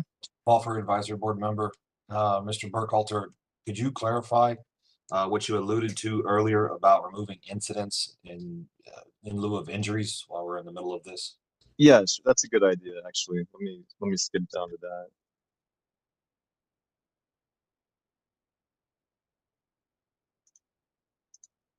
Okay, so we've skipped down to section 98.50, which is the motorcycle school reporting requirements. So what we propose to do here, and to be clear, this is not part of implementing the legislation. This was just a change that we had thought that might be possible to kind of reduce the paperwork requirement on instructors. So the idea would be, instead of reporting every incident, which we had defined as any time a part other than the wheels touches the ground or another object, instead the school would be required to report every injury. And what we've done here is kind of broken injuries up into two different types. For part one, it would be injuries that need to be reported within 24 hours if the injury requires immediate medical attention beyond first aid, or must be reported within 3 business days for any other injury. So if we're removing the first aid requirement for instructors, that may affect our reference to providing first aid in this first provision here. So that may require a little bit of tailoring here. So I'll open it up to any thoughts on Jeff this. Alford, advisory board. Following in the same footsteps as the CPR certification, when we switched over from DPS to TDLR, this was a requirement from a previous time when we were tracking these metrics. These metrics are, to my knowledge, no longer tracked. As far as what this is a holdover from the Motorcycle Safety Foundation, and those who use them for insurance. This is a reporting requirement that they had. For example, Total Rider, the school that I represent, we do not use them for insurance. We do not report those requirements. We have sent the forms in to them, and they are curious if we are making a claim. But with no claim being made, they're curious as to why I'm sending them paperwork for claims that aren't substantiated.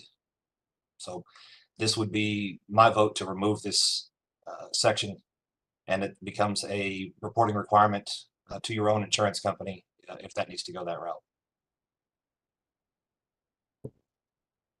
Okay.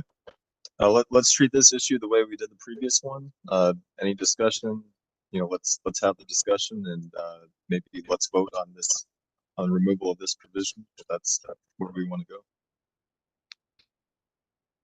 Chris Litvin, Motorcycle Training Center. Kind of with a similar comment to Jeff's, but slightly different. Derek, can you tell me why these are required to be reported? I mean, what are they used for? Who consumes them, or what's the purpose for reporting them to TDLR? Derek, if I may, that's actually why I came on camera. Michael Strawn, Education Examination Division. So great question, Mr. Litvin. One of the reasons and one of the methodologies that we use here at the department is looking at areas of risk. The Sunset Commission, when they came through, they looked at everything we were doing and asked us to do everything based on a risk-based assessment. So when we're looking at high-risk schools that may not be performing, there may be several injuries that come out of schools. Those give us a little bit of insight into areas that we need to focus our attention into: audits, training, being out there more often. We can see commonalities between maybe certain injuries that may give us some feedback on what we need to be looking at. If there is a common injury where we look into it and say, we have a 20-foot runoff, DPS who sat further, and I'm not saying that we should go that route, but if we start seeing that there are incidents that are happening, I know I've seen stuff recently where they have a 20-foot runoff, but then we will park a vehicle within that 20-foot runoff, and we have obstacles there. It gives us the ability to really have a better eye of what's going on in this industry, help educate those that are out there, also maintain that safety and awareness of what's going on. And that's why we also wanted to move away from the, as you heard Derek describing, really every time the motorcycle falls down or over and no one was hurt, that just because somebody bumped a bike and it fell over, we're doing an incident report. That's not really helpful for us. What we're looking for are these big ticket items. Somebody was doing something, they crashed into other students, an instructor was injured. Doesn't mean it's always a fault of that school or that instructor, but this information is valuable to us when we're looking at these audits, when we're looking at safety measures, and when we come in to look at how we're doing things, and if we need to educate the public on certain provisions or changes that are out there.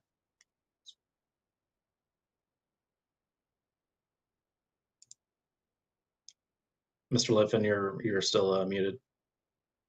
Thank you. Thanks for that answer, Ford. That clarifies that. That leads me to one other question and one other comment. Part of the reason why we had the definition that we had for an incident was because unless you have a clearly defined definition of an incident, it's up to the rider coach's discretion. Sometimes the incident is clearly serious and sometimes it's clearly not serious, but it needs to be clearly defined so that it's not fuzzy as to what needs to be reported and what doesn't, for the exact purpose that you mentioned. If one rider coach or one school views it in one light and another rider coach or another school views it in a different light, that will skew your results because we'll be reporting or not reporting different types of incidents. So it's very easy to define, if any part of the bike other than the kickstand or the tires touch the ground, then it's an incident. If you start saying, is it an injury? Well, if you have a bruise but not a scrape, if you need a Band-Aid, if you need something larger than a Band-Aid, and then to make matters more difficult, there's incidents sometimes where there's an injury that's not initially realized, where someone hits the ground, hops back up, gets on their bike, finishes the class, and then later develops an issue that was caused by the incident or the injury. So the second point there is, I appreciate your answer, Ford, and how you're consuming the information, but my question is about the 24-hour reporting time. This is a requirement for schools, but as a school, I don't get this information from my rider coaches sometimes within 24 hours at remote locations. And if the only purpose for the reporting is so that you can do an analysis and see which schools are having more or less accidents and possibly use that as corrective or inspection means, that's great. But then, so that doesn't jive with the 24-hour reporting time frame on those incidents. So Michael Strong, Education Examination Division, I understand that, and I would say that this is an opportunity maybe where we do have to provide maybe a little bit extra definition in these areas. The 24 hours is there just to give a direct guideline of, obviously you're going to know you have to report that injury if there was a call to an ambulance or something beyond that first aid measure. You make a very good point about the delayed injuries. Somebody is like, something's sore, come back a little bit later, and then it's like, oh, I had a broken collarbone. I do think there's a way in there where we, can kind of treat it like we do now, where you can provide an amended or an updated, injury report, incident report currently to the department at that point in time. Maybe it needs to read 24 hours after the notification of an injury or awareness of an injury that was, brought to a student. So if they come back to you and say that, that would be there. The goal is, we do not want to overburden and overregulate in these areas where we're just having you all submit a mountain of paperwork every Monday, Tuesday to the department, for stuff we look at and we say, hey, this is not valuable. People are new. They're going to stall the bike and fall over, that's not helping us. But there's major issues out there. We've seen reports and it's like, oh, well, a student fell down on a motorcycle when, driving back to the garage, and you're like, you look at a map compared to where their training site is and they had them drive across the road. you know, those there are valuable things out there that gives us critical insight to be able to go out and really look at those things. And it's not so much a gotcha. We're here for safety of the citizens, safety of our instructors, make sure everybody's out there. So, like I said, there's valuable tools out here and a valuable information that comes from this, but I'm all ears on how you think this could be best implemented. You know, that doesn't impact your business, but also is making sure that we're aware of what's happening out there, that we're providing for that safety of our students and our instructors as well. Okay, thank you. I appreciate that answer. Just one minor reply is about the 24 hours. So if I have a class on the weekend and I have a student that gets injured on a Saturday morning, the earliest I'm going to be back in the office is Monday morning, assuming that I get it right then.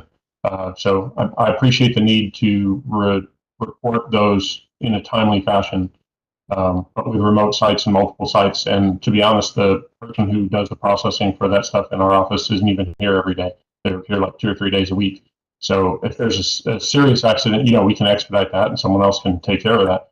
But the 24 hours still seems like that might be difficult to comply with. Again, if it's over a weekend at a remote site, you know, we're not even going to be back in the office until more than 24 hours after the incident occurred. And again, so this is always the catch with the three-legged stool here, right? We have the government, and we have motorcycle schools, and then we have motorcycle instructors. And sometimes the motorcycle instructors have responsibilities, and sometimes the schools have responsibilities, and sometimes the schools have responsibilities for their instructors. Where the instructor there, when the accident happens, they know about it. If they are able to report that to TDLR, then that could happen. But if it has to go through the school, that adds an extra layer of time and complication to get that reported to you within 24-hour period. This is Derek Burkhalter. So on that point, so our thinking was, you know, the schools have the reporting requirement, and if we're placing the time requirement on the school, it would then be the relationship between the school and its employees or contractors as instructors to kind of work out, you know, how soon must the instructor report to the school to allow it to meet its duties under the reporting requirements. So we kind of thought that would be left to the employment arrangement between the school and the instructor. So another element I want to bring up is, you know, this was really hard for us to try to craft because one element of this is health information. So, you know, to determine what injuries require reporting or not requires one to distinguish or to look at an injury and to decide, is that, you know, what is the injury? What is the medical condition of this individual? And that becomes really tricky when you're requiring someone to report medical information and then pass that on to the department. So there are, you know, HIPAA concerns with this. And so that's why we couldn't really break it down to a list of injuries that might be reported, because we're not going to ask our instructors to be, you know, healthcare providers, you know. So I just wanted to bring that up because that was part of the difficulty that we had in navigating just to come up with this language. And I see lots of hands just shot up. Delia, can you help me with those? Yes, Officer Richmond raised his hand first. Robert Richmond, law enforcement representative. Hey, just a suggestion, you know, so you have continuity between the codes. I know that, you know, the penal code itself, when it identifies what injuries are between minor injuries and serious injuries, perhaps that might be helpful instead of having to identify every one of them, maybe use something similar to that in that verbiage to, you know, really kind of allow instructors to say, okay, this is minor injury, this is major injury, and then kind of maybe mirror that, because, you know, serious bodily injury versus, you know, everything else, and maybe pick and choose what you feel would be best to accumulate that data to best help TDLR and you know, really looking at these schools and seeing if they're contributing to safety issues. And Derek Burkhalter, just to jump in on that, and then that kind of brings up the difficulties of, you know, what about injuries that are not apparent on the scene? You know, someone could have a major head injury that doesn't make itself clear on the scene, but, you know, later that evening they have to go to the hospital and take x-rays. So even if you define it that way, we don't necessarily have the ability to determine something as a serious injury on the spot, you know, during the course. So just want to make sure that that's kind of part of the conversation. I think you have that dilemma either way, though. Even the way that it's currently worded, we're still going to face that, because if you have somebody that gets minor first aid and of course they leave the range and then we find out that they have a TBI or something of that sort, we're not going to find out till later when they seek medical attention as it is. So I think either way, we're going to have to confront that. And I don't think, and obviously, you know, this is an attorney, that you're not going to be able to, you know, word this so specifically that it's going to get every scenario. But I think we're there now when it comes to the scenario you laid out.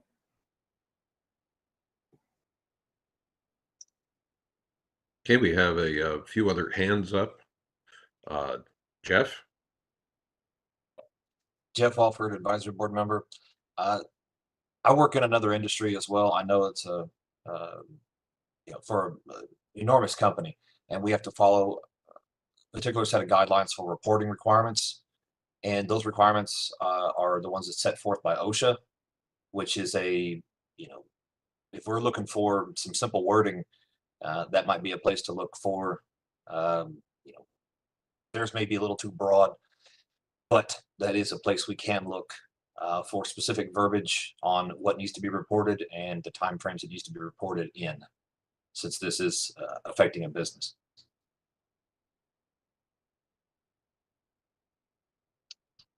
Okay, so I'm kind of hearing, I guess, maybe a couple different directions we're going in.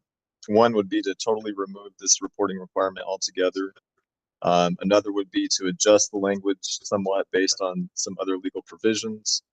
I want to point out again that this is not implementing legislation, so we don't have to address this right now. If we want to just pause this issue and basically make no changes to the current language and just leave the current system in place, we can do that as well.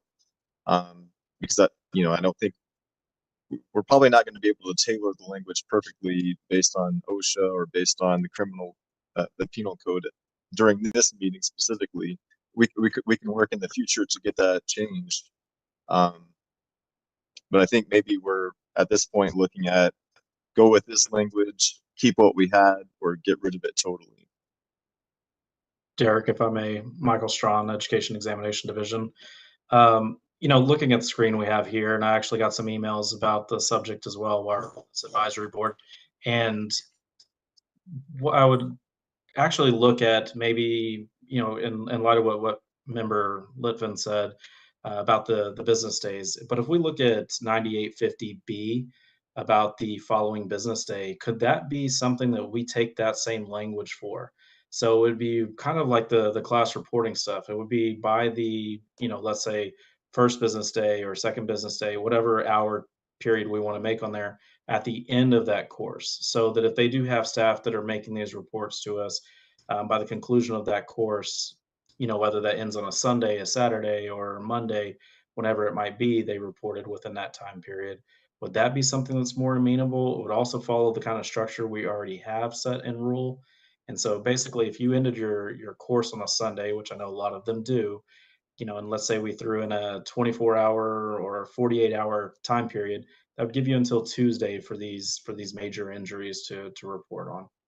Would that be something that's amenable and work within the industry? Because I looked at, if we just said 24 or 48 hours, that could happen on a Friday night when they're out on a range and they don't have anybody in the office to report until Monday. I don't want to put anybody into a violation just because they don't have staff in the office to make this report happen. So Chris Litvin, Motorcycle Training Center. Ford, yes, I appreciate your suggestion, and since I'm the one that raised the concern, I just wanted to comment that this goes a long ways toward addressing my concern. If it was something like 2 business days after the close of the class, that would largely address my concern. Thank you. So it would be something like this within 2 business days.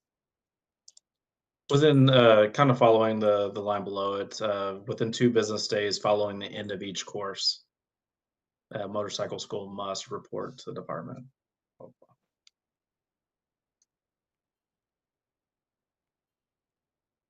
Jeff Alford, advisory board member. Hey, Ford, while we got you on, The quarterly reports is referenced in that subparagraph C.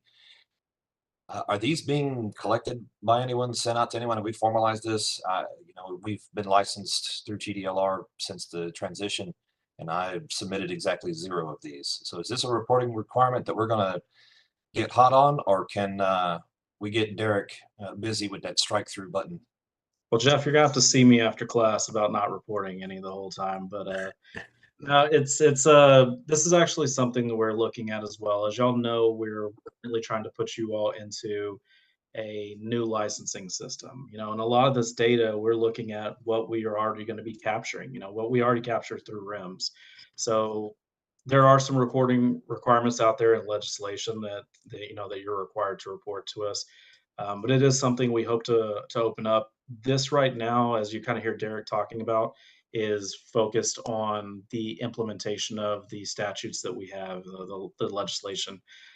When we're looking to put together these work groups in the coming days and start diving into this, those are one of those areas, especially as we move forward in the development of this licensing program we have, that we really want to look at. We don't want to have y'all reporting daily classes and then at the end of the year summarize everything again, or quarterly summarize things to us again at that same point in time. So right now, it's absolutely something we're looking at. We do have to remain within our statute guidelines on the requirements for reporting. But yes, we will be addressing that here very soon.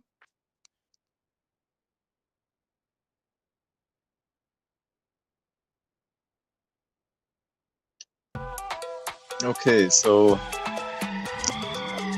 as far as the changes to subsection A, you know, again, we can just sort of withdraw all the proposed changes and leave as is, and maybe we'll consider the changes we're talking about at some later point, or go with the language as we've kind of modified it here,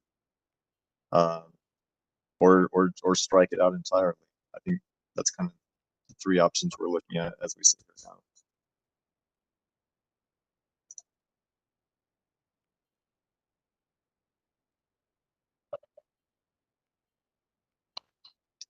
Would anyone like to make a motion to propose?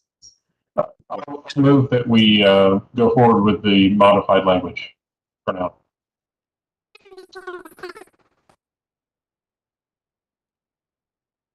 I heard someone, I think maybe Kyle, contribute, but it just came across as active speaking. Yeah, Kyle, your audio is, you sound like you did some helium balloon or something. I'll help out. This is Michael Manser from TTI. I second the motion.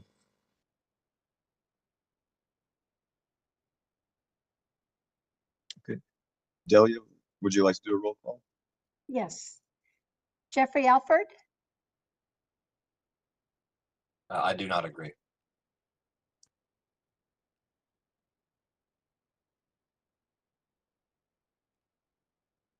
Jude Check-Snyder,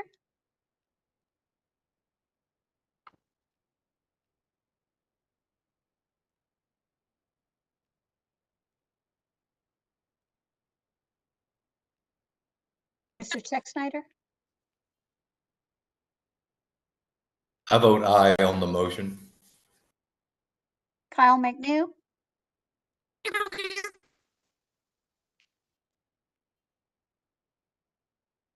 was that a yes or a no, sir? Gotcha. Michael Manser, I approve of the motion. Robert Richmond, Agree to the motion. Ricky Wyatt. Oh, I'm sorry, Mr. Wyatt is out. Chris Litvin, I approve. Roger Bowles, Approve. and presiding officer Keith Ravel. I approve. Okay, motion passes. Okay, thank you. I'm going to go ahead and scroll back up to the instructor eligibility requirements.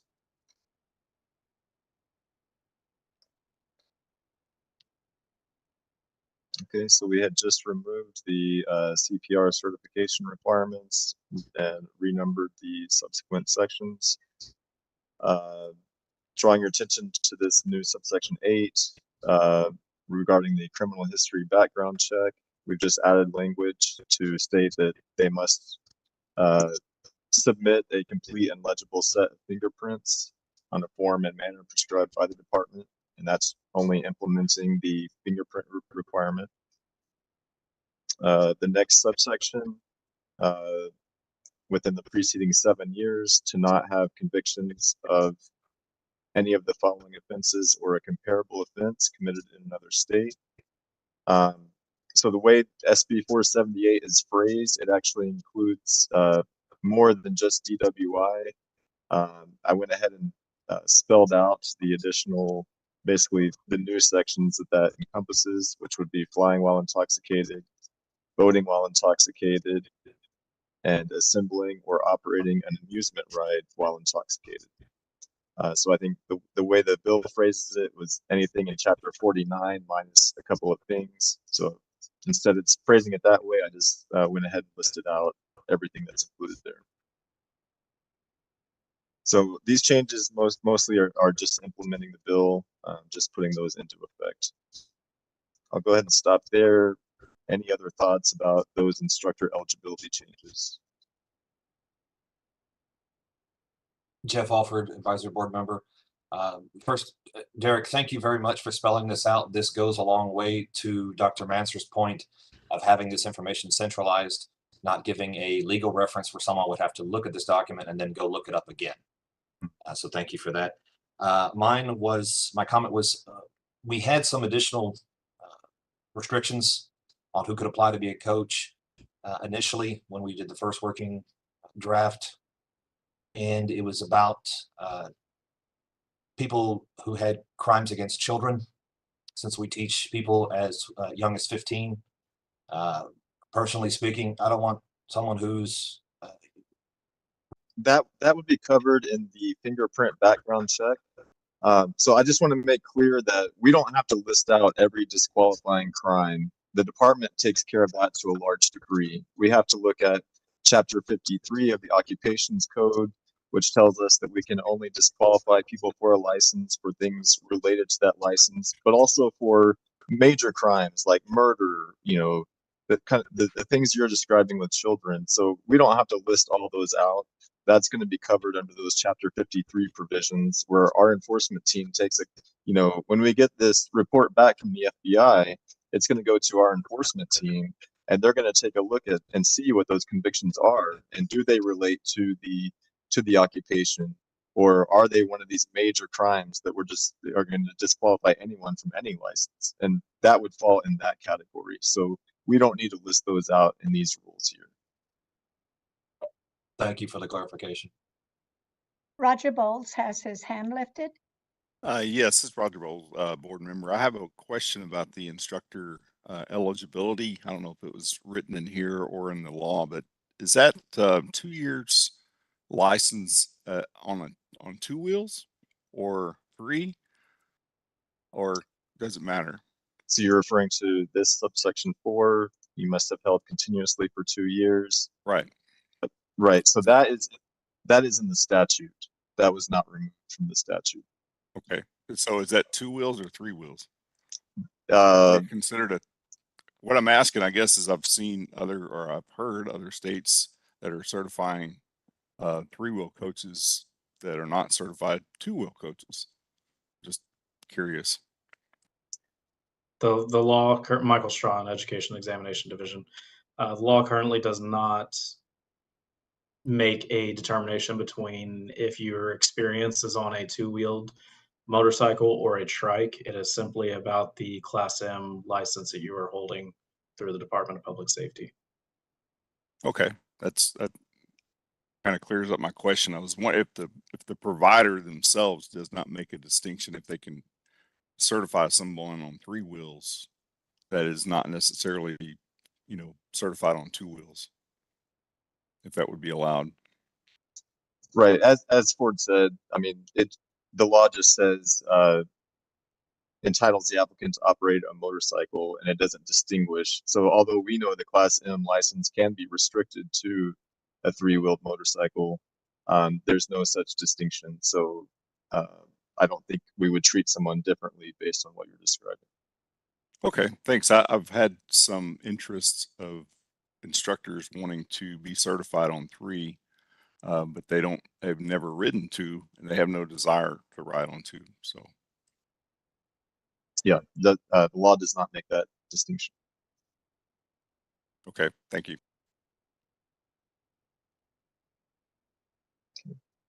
Mr. Chuck Snyder has his hand raised.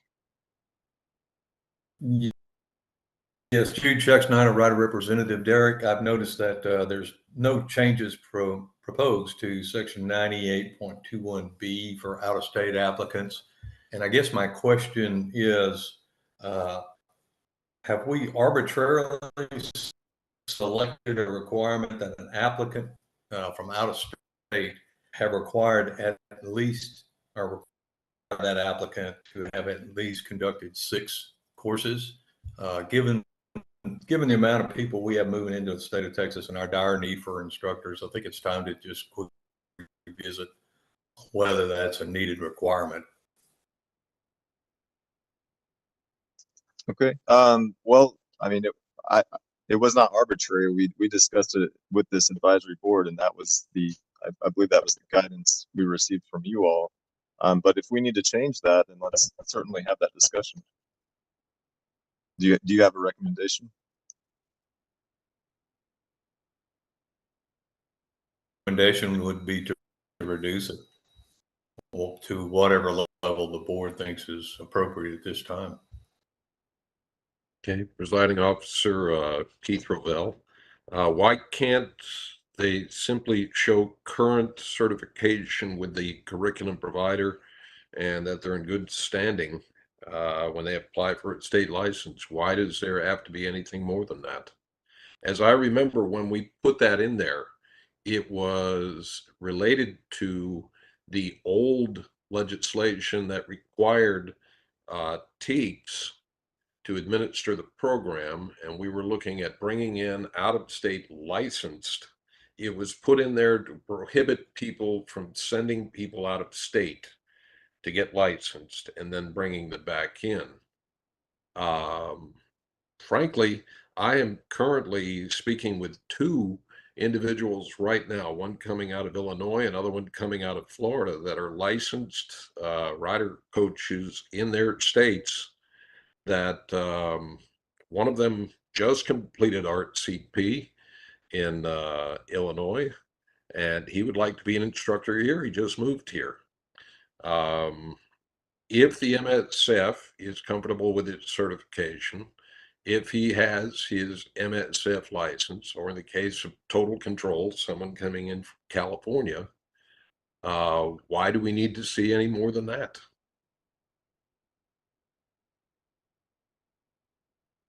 Right.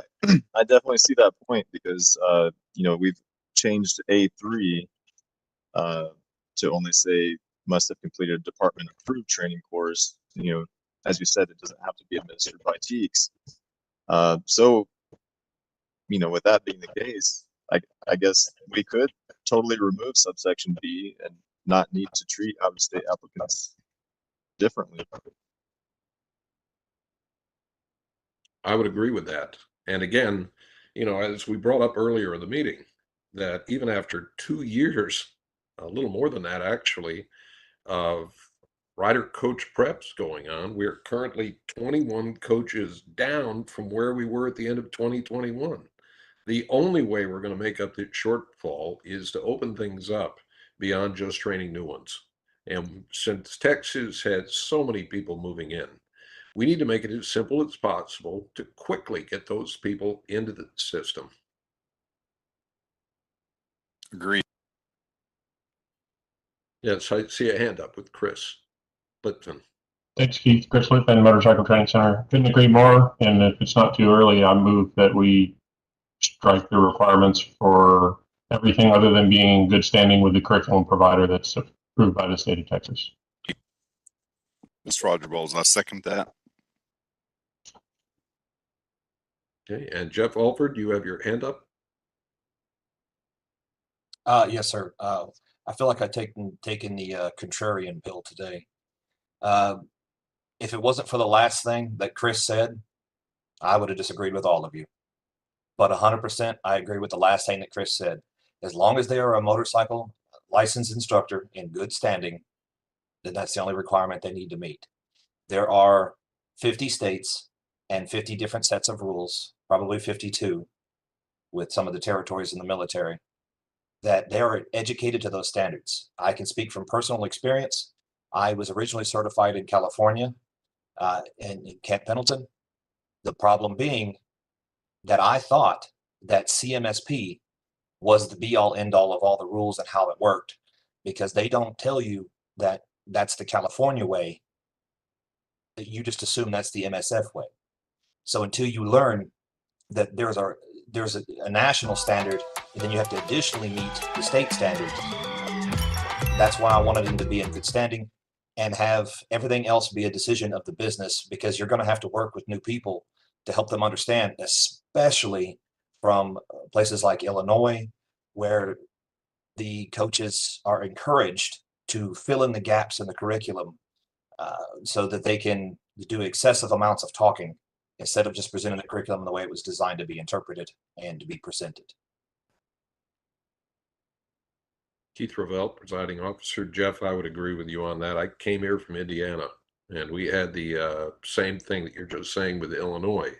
However, you know, I think at this point, if they are licensed by the curriculum provider, MSF, or in the case of California, Total Control, it's our job then as a provider to make sure that they understand that at these schools, we adhere strictly to the MSF rules, and maybe remind them to read their rider coach guide. You know, certainly any violations or variance from the MSF curriculum standards needs to be addressed right away. But rather than trying to do that through rulemaking, I think that's something that we can handle on an individual site-by-site and instructor basis. Chris, you have your hand up? Yes, sir. Chris Whitman, Motorcycle Training Center. And to Jeff, appreciate your comments and agree with them. I've seen the same thing from some out-of-state rider coaches. But my comment is, if we require them to have 6 classes in their home state before they come here, it's not going to address the fact that those states don't add additional things that they feel important to the curriculum. In fact, it's only going to ingrain in those coaches, and we're going to have to work to take it out so they get back to focusing on the rider coach guide and the curriculum. So I appreciate those comments. They're true. I agree with them.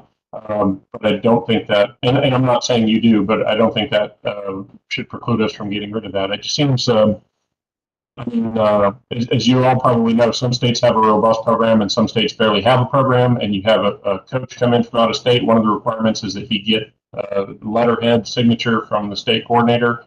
Sometimes that's easy to accomplish, and sometimes it's very difficult. Sometimes it's not a high priority for a state coordinator to do that, or they're just not interested.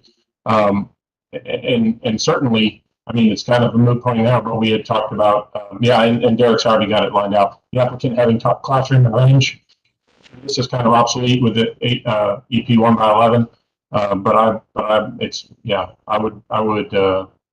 My recommendation is to strike all that. As long as they're in good standing with an approved curriculum provider, then I think I don't know what else we need to do other than that. Keith Ravel, presiding officer, and I would add that through the curricula providers themselves, through MSF and through Total Control, it's very easy to go online and see the status of their license. And we can see right then and there if that person is current just by putting in their name and state. So that really is, you know, all they would need to do. And then they would have to have their license through TDLR and go through the standard licensing that Texas new rider coaches do, and either to be able to instruct. Yes, Chris. I'm afraid this comment might not fit in this section, but it is highly related to this section. So I'm just going to ask it. And if it's something that we need to defer to later, I'll be happy to do that. I have a situation coming up where I have a coach who is not a resident of the state of Texas and is not planning on becoming a resident of the state of Texas. He is currently an MS certified instructor in New Mexico, and he would like to teach classes in the state of Texas. So again, this might not be related to this. I don't know if we would want to put something in this exact section that addresses that, or if it's already addressed in another section, or if we should table this and address it at a later time. But I just thought I'd throw it out there and see if we address non-Texas residents teaching in Texas that are existing MSF certified rider coaches. Also, I see often on forums of people from other states who want to come to other states and teach MSF classes. And I don't know how that would be addressed by the Texas, the TDLR and the Texas law. Thank you. Kyle And just to that, McNew has, I'm sorry, Kyle McNew has his hand raised.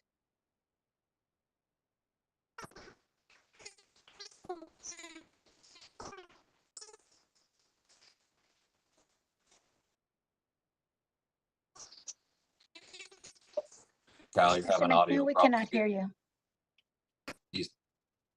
Mr. McNew, if you would go ahead and log off and then log back in, that might fix your issue. We could take a short break if y'all'd like while he logs back in. Presiding officer, if that's okay with you.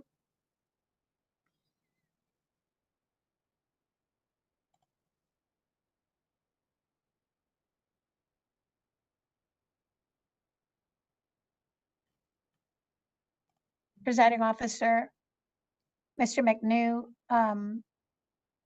left the meeting. Yes, There he and is. We're There he bringing is. him back in, so he should Coming be back okay in. now. and Delia, I wish to apologize also. My internet connection just went out again, but I am back. Yes, So. sir. Thank Is you. it any better now? A lot better, yes. yes. Keith, you started this because after yours crashed, mine crashed. I still had problems. So what I was saying is, and I think Keith pointed it out too. We're talking about a motorcycle instructor license having been active in good standing continuously for a previous year, coming from out of state. Does that limit the guy that's New Mexico, Oklahoma, or California, or anywhere else that went and did all the effort to get this thing going, and 6 months later he gets relocated to Texas? He's now going to sit for 6 months. Is he likely to walk away from it because he's prohibited? If we're saying that he has to have been for a previous year, he may have just gotten his license or his credentials to be a rider coach or teach total control. That's my question. Yes, Keith Ravel, presiding officer, and I agree with that.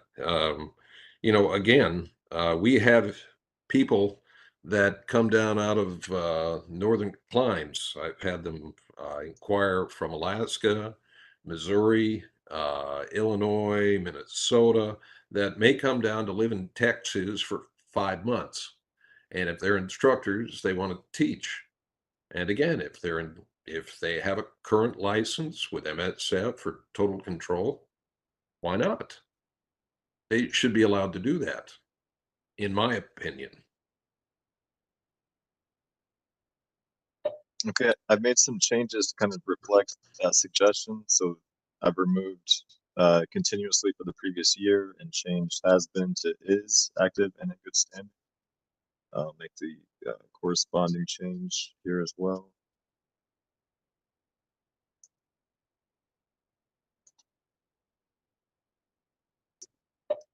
Jeff Alford, Advisory Board. Yes, I want to echo your comments, gentlemen. I do have rider coaches that are mobile-based people. This is what they do. They've traveled all over the country, and they encounter problems like no other when reaching Texas trying to get certification. I do have one that got his certification, but ironically enough, his wife, who is in the RV with him, cannot get hers. So there's something to be missed here. So if we can slim down this language as best as possible, Derek, it's a commendable effort. Thank you, sir. Chris Lipton, advisory board member. The other thing that we need to get rid of, I would suggest, is the document on official letterhead. Since, as presiding officer Ravel mentioned, this is fairly easy to verify online as to whether they're in good standing with the curriculum provider. That's just another impediment or difficulty that's outside of the control of the applicant to implement. Keith Revelle, presiding officer. I mean, what requirements do we have in place for someone that has just gone through an RCP to get their license? Someone coming in from out of state, they should have the same thing, and that's all.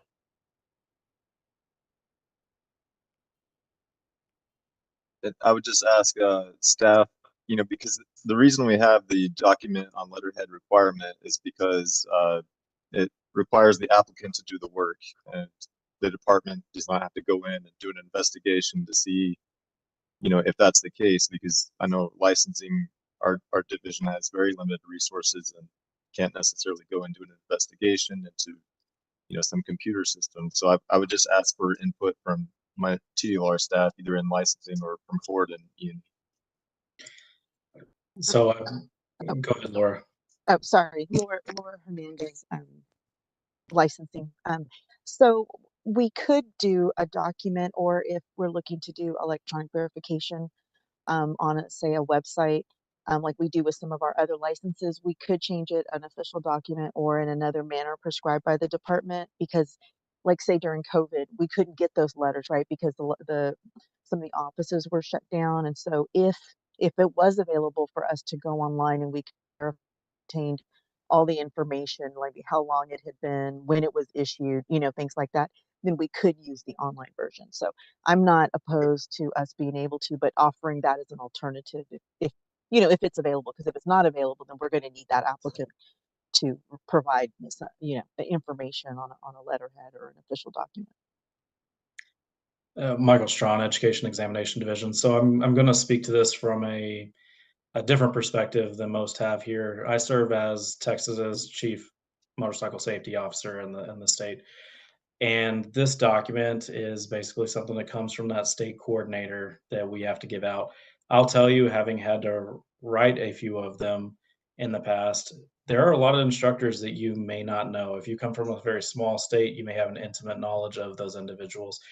But an instructor may not know that state coordinator, or the state coordinator may not know that other person. Right. So they're often written just, do we have an enforcement action? No.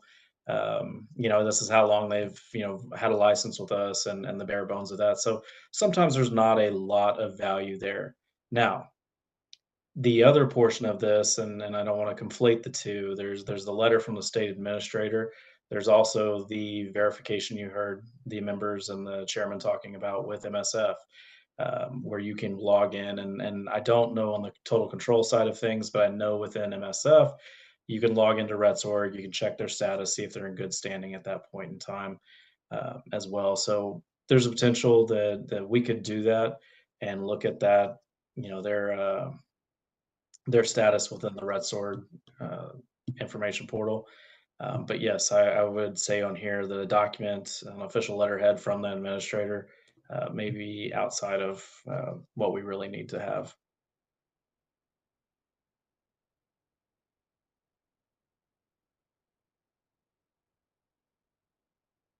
Okay, Yes, I believe.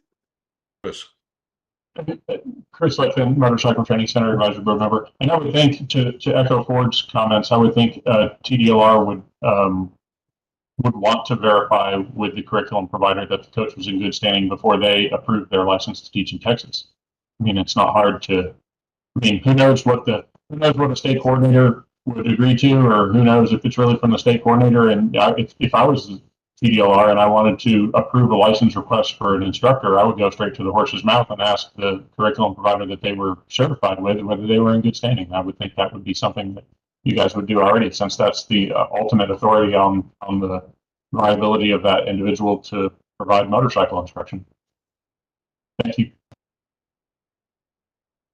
Keith Revelle, presiding officer. I would agree with that, Chris. And again, getting back, not to beat a dead horse, but why should an out-of-state applicant be any different from anyone else regarding getting a TDLR license to teach? As long as, again, an in-state person must be in good standing and licensed by the curriculum provider to be able to get their license. Why does that have to be any different from somebody, say, in New Mexico or Oklahoma or Louisiana or Florida or anywhere? That whole section here, I think, can be removed. and just put them under the same rules as any other applicant. And Michael Strawn, Education Examination Division. So I just wanted to be clear that I believe that we should be looking to make sure they are in good standing, as you mentioned, Mr. Rovell, with the same standards we would hold even a Texas applicant to. I would want to not necessarily want to hold it to a letter on official letterhead because there may be multiple systems. Like right now, I know that our general staff is not going to have access to using MSF, for example, into RETSorg. That would be something we would have to be able to see if we could get for our staff to be able to do that.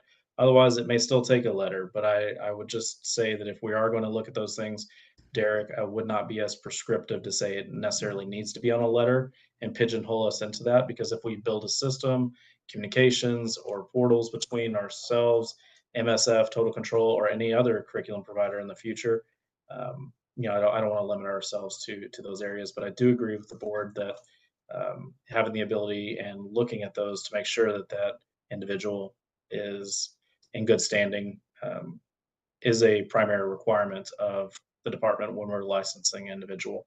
I would also tell any school out there to make sure that that they do have access to check this within RETSorg to make sure that person is in good standing when they hire that individual as well. Because you can get a license from us, it's valid for some time, and that individual could, find themselves in hot water, after they get the license with us as well. Well, and we are going to do the FBI fingerprint background check no matter what. So I would ask Ford, what do you think about removing subsection B entirely as we have here? I mean, is there a reason to treat an out-of-state applicant any differently if they have all of the things? I mean, now that TEKS is no longer a requirement, I mean, department approved would be the only, I guess, kind of issue. Derek, I think you hit the crux of this issue early on when you were talking about this language came from the fact that everything had to get licensed here previously. You had to have gone through a TEKS course that no longer applies. So now we're looking at department approved. We've approved MSF and Total Control curriculum, so their instructor preparation courses by proxy are approved for that. So I don't really see that an out-of-state applicant really at this point in time necessarily needs to be treated any differently. Those were rules we had to construct within the confines of the law before. Those confines no longer exist. We could possibly see some instructor drift between, states if they live close to a state line. But as you heard, I believe Mr. Litvin explained earlier, you have people that may sign, or maybe Mr. Alfred, they go through a course in, let's say, New Mexico. Due to circumstances outside of their control, they have to move here within 6 months. They don't have, that 1 year experience, and then they're put into this whole waiting period. And that could be a very valuable instructor. And I believe that they also mentioned that maybe those 6 courses were an opportunity for them to learn bad habits that they had from out of state. So for long way of saying, I think we can strike most of these out of state requirements that you have in B here, Derek. Keith Rovell, presiding officer, and I would add one thing, that as a provider, I mean, we are bound by our license to, like in the case of MSF, only use MSF currently certified in rider coaches. That's part of what we do. And it is our job as providers to ensure that that is who we use. Otherwise, I mean, there's severe penalties that could amount to the loss of our license if we have somebody teaching that is not certified by the curriculum provider. So, I mean, there are covers already built into the curriculum providers regarding this. And I think that I personally then, Ford, if I heard you agree, I would personally like to move, if I may, that we do strike Section B out of here. And maybe instead of taking a vote, just ask, is there any opposition to doing that? Do we even need to take a vote, or are we all in agreement? Mr. Alfred has his hand raised, so he might have a comment. Yes, Jeff. Thank you, Delia. My only comment on this would be more technologically involved. On the motorcycle landing page, when you go to motorcycle, apply for a new license, could we get a tab for out-of-state people looking already certified, pick the language for people that are certified looking to get TDLR approval, to get them a landing page somewhere where they could click on that, so they're not, because they're not looking for a new license, they're looking for a TDLR license. It's just the wording.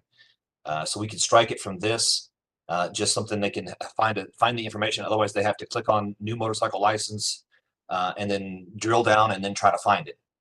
So going back to the idea that everything can be put in one spot to be readily referenced is my only comment on that. But yes, strike all this stuff. Michael Strawn, Patient Examination Division. Mr. Alfred, it's a great idea, and we have a pretty talented web team here, and they're under the process of making significant changes to our website.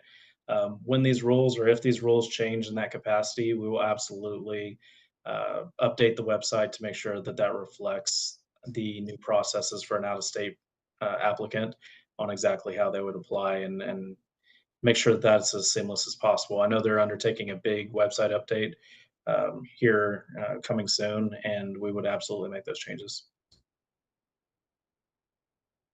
Okay, well, once again, I will bring it up. Keith Ravel, presiding officer. Is there any opposition to striking Section B regarding out-of-state applicants then, as currently worded?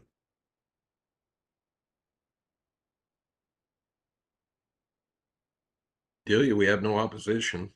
Can we put that forward by unanimity? Yeah, well, I don't want to speak for Delia, but I think we can go ahead and move on. I'm trying to prevent someone voting no at the very end and then not knowing why. And it's because we didn't vote a specific issue. But if there's no opposition, we can just move on and vote at the end. I do have a question, though. I believe there was a motion and a second. Chris Liftfin had made a motion, seconded by Roger Bowles. This is Chris Litchman. I believe the motion was to do what we just did, and we didn't need to go to a vote on it because there was no opposition. Okay, so we can remove the motion. Yes. Yes. And Derek, is that okay with you? Yes, yes, that's fine. That's fine. Thank you, Delia, for keeping track of the technicalities. I really appreciate that. But yeah, you can just note it as a withdrawn motion with no opposition. Okay. I think we can go ahead and move along. So we'll now go to 98.22, which is the section that addresses the instructor training course, what we previously called the instructor preparation course. The only changes were to conform with the statute.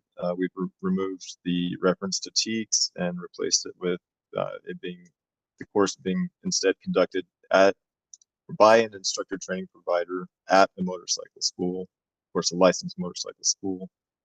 So that only conforms to the statute. Mr. Lipton, yes. I hate to do this, but is there any issue with military bases for this? If you hold a rider coach in training class at a military base that is not a Texas, I mean, I just had a thought in the back of my mind that we might be excluding some of the ranges that are in the state of Texas that might not belong to a motorcycle school if it's on a military base. So actually, this is where federal preemption comes in, and we cannot regulate federal agencies, and so a military base is federal land. We can't tell them you need a Texas license to do this thing on federal land. And so we actually do not regulate courses provided on military bases. Okay, but the language of 98.22a says the instructor training course required by 98.21a3 must be a training program on a motorcycle operating training, ultimately at a motorcycle school administered by, and we got rid of administered by TEKS. So I just want to, I mean, in this is, I guess would be the same question as if you had someone, since we struck the out-of-state instructor provision, which is great. What if the instructor training course was conducted out of the state of Texas, whether that be in Oklahoma or whether that be on a military base? Would it still be applicable to this? Would it still meet the requirements, or does this say that it has to be done at a motorcycle school as defined by Texas state law? Yeah, I think that's a good point. Let's see. So it's referring back up here to the eligibility requirements in this part 3. Must have successfully completed a department approved instructor training course.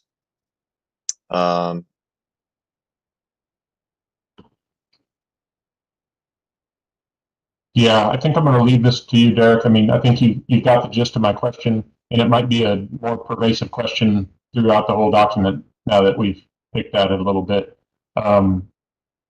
Because it also says a department. Okay, I guess it's a department here, had successfully completed a department approved instructor training course. So yeah, so if you've completed an instructor training course in another state, then it wouldn't be department approved by the Department of TDOR. So that's a whole deeper subject possibly. So Michael Strawn, Education Examination Division, because that curriculum is the same throughout, so the MSF training course, entry level, EP 1x11, wherever you want to go with it, is the same with throughout. We would actually still consider that, if I'm not mistaken, Derek, as approved by the department. So, you know, an EP 1x11 or an EP 5x10, whatever you might have, we already look at that. Now, the rider coach training, they're already a department approved because that's a universal program that's being taught. There's no changes made state by state for it.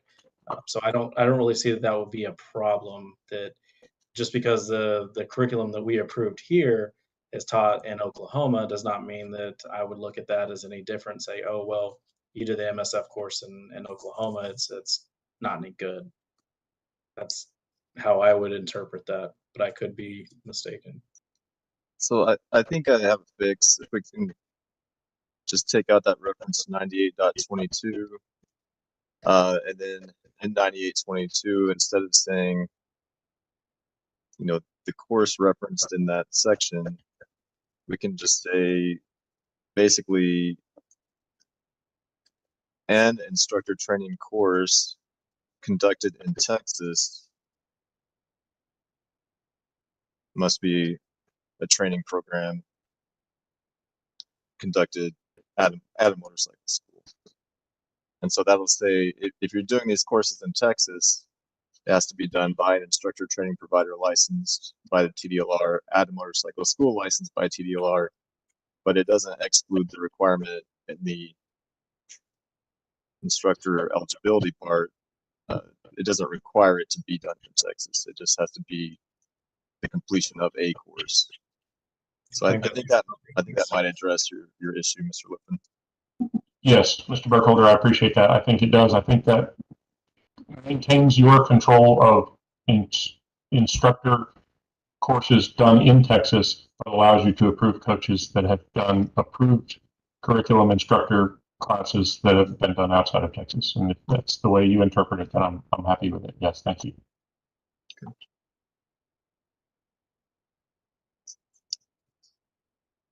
Okay, any other thoughts about this particular section that we're looking at right now, 98.22? Yes, presiding officer, Keith Rovell. I would second what Mr. Lipton has said just informally. You know, getting with our goal of trying to supercharge the numbers of instructors that we have available, this would really help people in places like Del Rio or Amarillo or whatever, where instructor training or rider coach preps may be conducted close by but across state borders. That if there was nothing available in the state of Texas, they could send their people to Arkansas, Oklahoma, New Mexico, Louisiana, whatever, get them certified, and then be able to bring them in and teach. I mean, it's just like doing with the out-of-state licensing and streamlining that. This will be one more way to quickly get more people into the state. And I agree with this wholeheartedly. Okay. Thank you for those recommendations. Moving on to the instructor renewal provision. The only thing we propose to add is this new subsection D. Because even current instructors will need to be fingerprinted going forward. This just lets them know that we will let you know if you need to submit those fingerprints. I think they only need to be submitted once. So once you've done it, I don't think you have to do it on each renewal because we're able to just get that continuous feedback from the FBI.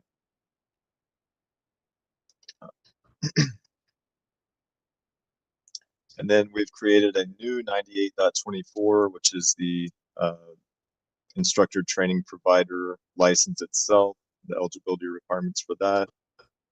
Subsection A, an individual may not offer or conduct an instructor training course unless the individual holds an instructor training provider license issued by the department. That's in the statute. And of course, we're only talking about in Texas. That's the only jurisdiction we have. To be eligible for the issuance or renewal, we're on to subsection B. To be eligible for the issuance or renewal of an instructor training provider license, an applicant must, of course, submit a completed application on the form prescribed by the department, meet the requirements. And these are basically listing out the requirements for the base instructor license. So we've got 1, 4, 5, 6, 7, 9, and 10. So we have to look back up here for those. So it must be 18 years old, must have held the motorcycle license for 2 years, not been convicted during the preceding 3 years of the moving violations. Let's see, what other numbers do we have? 6, 7, 9, and 10. So, well, we actually need to adjust those now. So it would be, we would take out 7 because that no longer exists. And then and then 9 and 10 would become 8 and 9. So that deals with the criminal background. So let me change that reference. Remove 7.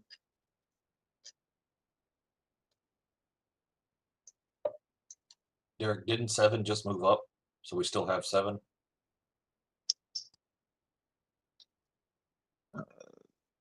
Yeah, 7 we still have, but because it's a different fee, we're going to reference it under here. So essentially it's going to be pulled out.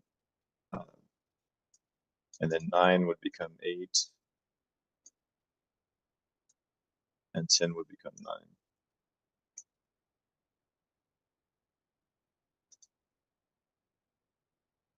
And again, the department will notify the license holder. Oh, I'm sorry, I changed the wrong.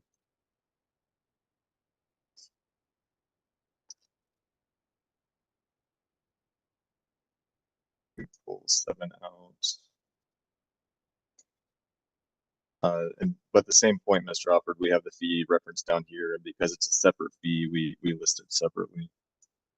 Then 9 would become 8, 10 would become 9. Okay, and then part 3, they would need to hold a current instructor license issued by the department. So this was actually, we're kind of pigeonholed into requiring this because the new law says that both the instructor and the instructor training provider have to pass the fingerprint background check.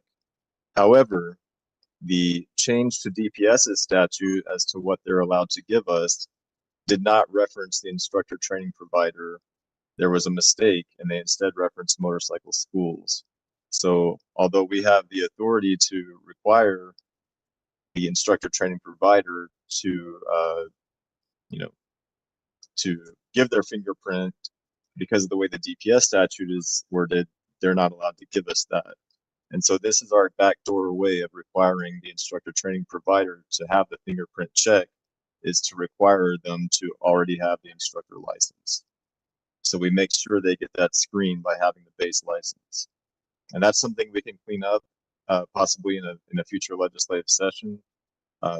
But because the law doesn't let us issue an instructor training provider license without conducting that fingerprint background check, that's why we have to require them to go ahead and hold that base license. And we discussed this internally, and we want to make it to where they can apply for both licenses at the same time. So if they're coming in out of state and want to be an instructor training provider, you can at the same time apply to be a basic instructor and be the instructor training provider. And I see Mr. Alford has his hands up. Thank you, Derek. The only question, Jeff, advisory board member, the biggest thing that I'm got a question on this one. So if Lee Parks comes here and he, is already conducting training, he's going to have to submit for an instructor license as the curriculum developer. And if Dr. Ray Orks is going to come out here, he's got to do the same thing. Just to be clear, that we can't have these people come in from the national level. They're gonna have to get a Texas license, and then additionally get a license to conduct the training. Is that correct? Yes, that's correct. But they can apply for both licenses at the same time. And I understand that may not be ideal, and people on this board may not like that, but because of the way the law fits together, we kind of have to do that. And then 4, they would need to hold a current certification to conduct the instructor training course issued by the course owner or administrator. And then 5, submit the fee for the instructor training provider license, which will be $50, which is the same as the base instructor license fee. And then, as provided by statute, the instructor training provider license is valid for 2 years after the date of issuance or renewal. So these are the requirements for obtaining this new instructor training provider license.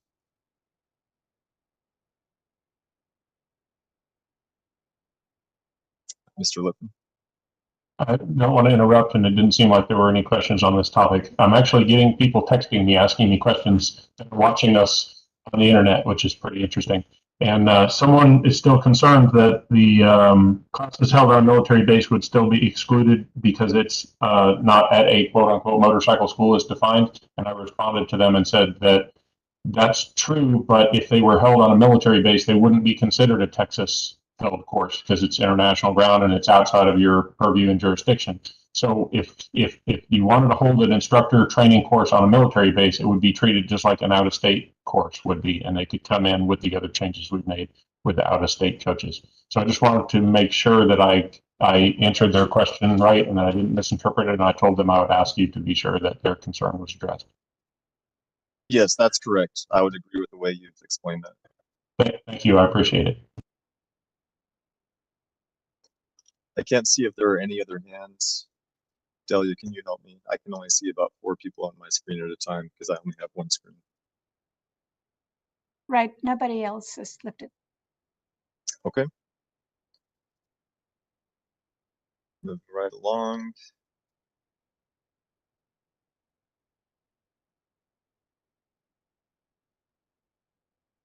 Okay, we've come to our 98.50 changes, which we've discussed in detail. 98.60 with regard to audits. We just made some changes to ensure that we can also audit instructor training providers. Advisory board membership, we just made the corresponding changes to remove the TEACS representative and add be a member who is an instructor training provider, which, by the way, it could still be Kyle McNew if TEACS gets their instructor training.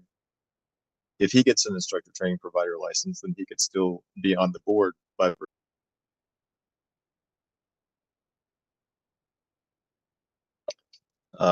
Jeff, instructor advisor board member, I got a question. You'd made that statement. and I couldn't click unmute fast enough. Awesome. The people who would be granted the instructor licenses to be an instructor trainer license, is there any provision for them to be an instructor trainer in that curriculum? So like for MSF rider coach trainer, or this also apply to anyone who runs the school that would employ a rider coach trainer in this instance? So the instructor training provider license is for an individual. And so they would need to be the actual person who holds that individual license. Does that answer your question? I'm not sure I totally understood your question. That's okay. I don't think I totally asked it. You had referenced Kyle getting this license. And I was racking my brain to try to remember if he was a rider coach trainer or does he just administer the program. So I was kind of curious if there was a difference between the program getting the school getting a license, or is it a license to an individual, but not the Chris Litvin kind of individual kind of situation where we're talking about the legal definition of individual. Right. So it would be very specific to the individual. So whether or not Kyle was employed by TEACS, if he held this instructor training provider license, he could serve on the board. So the status of his employer is irrelevant for this particular provision. So Derek, what would be better served in that instance to say that one member is an instructor training, a licensed instructor training provider, or a currently licensed instructor training provider?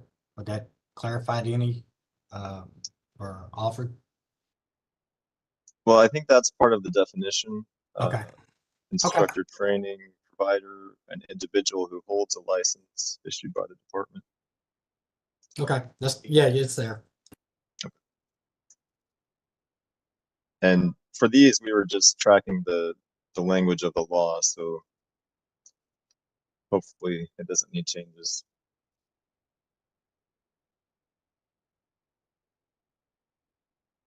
Okay, now we're in 98.70, the instructor responsibilities.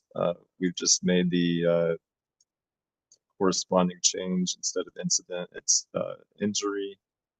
Let me make sure that still corresponds. We're still reporting injuries, so that should be compatible. No other changes to that. We created a new section, the responsibilities for the instructor training provider. Basically, subsection A, they must comply with the requirements for instructors, so they'll be held to the same standards, and they must maintain their instructor license as well. And for each instructor training course provided, the instructor training provider must, and this is where their reporting requirement comes in, by the 5th business day following the end of each course, they must report to the department in the form and manner prescribed by the department information relating to each trainee enrolled in the course, including each trainee's full legal name as shown on the trainee's driver's license or other form of identification acceptable to the department.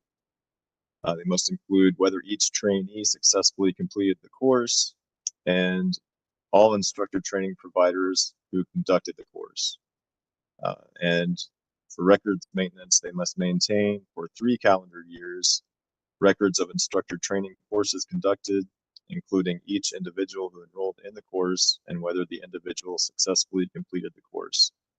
And I believe we went with 3 calendar years because and Ford, correct me if I'm wrong, but because DPS, there's a 3-year cutoff as far as how long they'll accept the MSB 8. We wanted to make sure, well, I could be confusing it. Ford, do you want to jump in and talk about the 3-year requirement? Yeah, so there is a 2-year requirement on accepting the MSB 8 with DPS. Because of the 2-year, that's why we look at the 3-year, because the reissuance, there's a lot that goes on behind the scenes. If there are ever investigations into why somebody was issued a Class M license, if that was lawful, if the information they provided was truthful, it wasn't counterfeit, that's when we're able to go to those schools, review those records, see what they have, be able to confirm that information against what we have in our systems, what was issued to the student, if they duplicated that, handed it to a friend, whatever the case may be. But that gives us that time in there to ensure that those records have not been deleted or destroyed before we would have to do an investigation into those. Thank you, Ford. Okay, so those are all the instructor training provider responsibilities. I'll open it up for any thoughts or questions on that. Yes, Keith Rovell, presiding officer. I've been informed by an acquaintance that is a rider coach trainer that MSF allows 10 days following the end of it to report everything.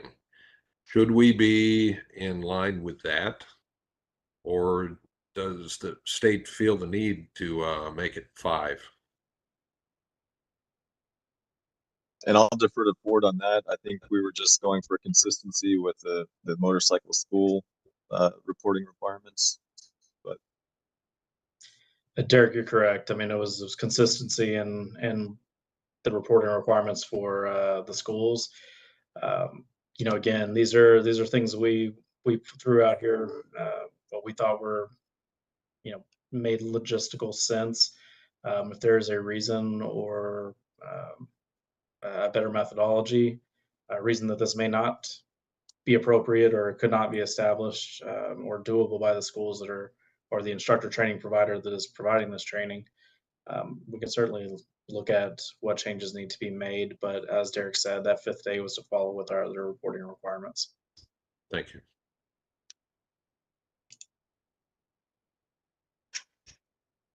Okay, yes, Jeff.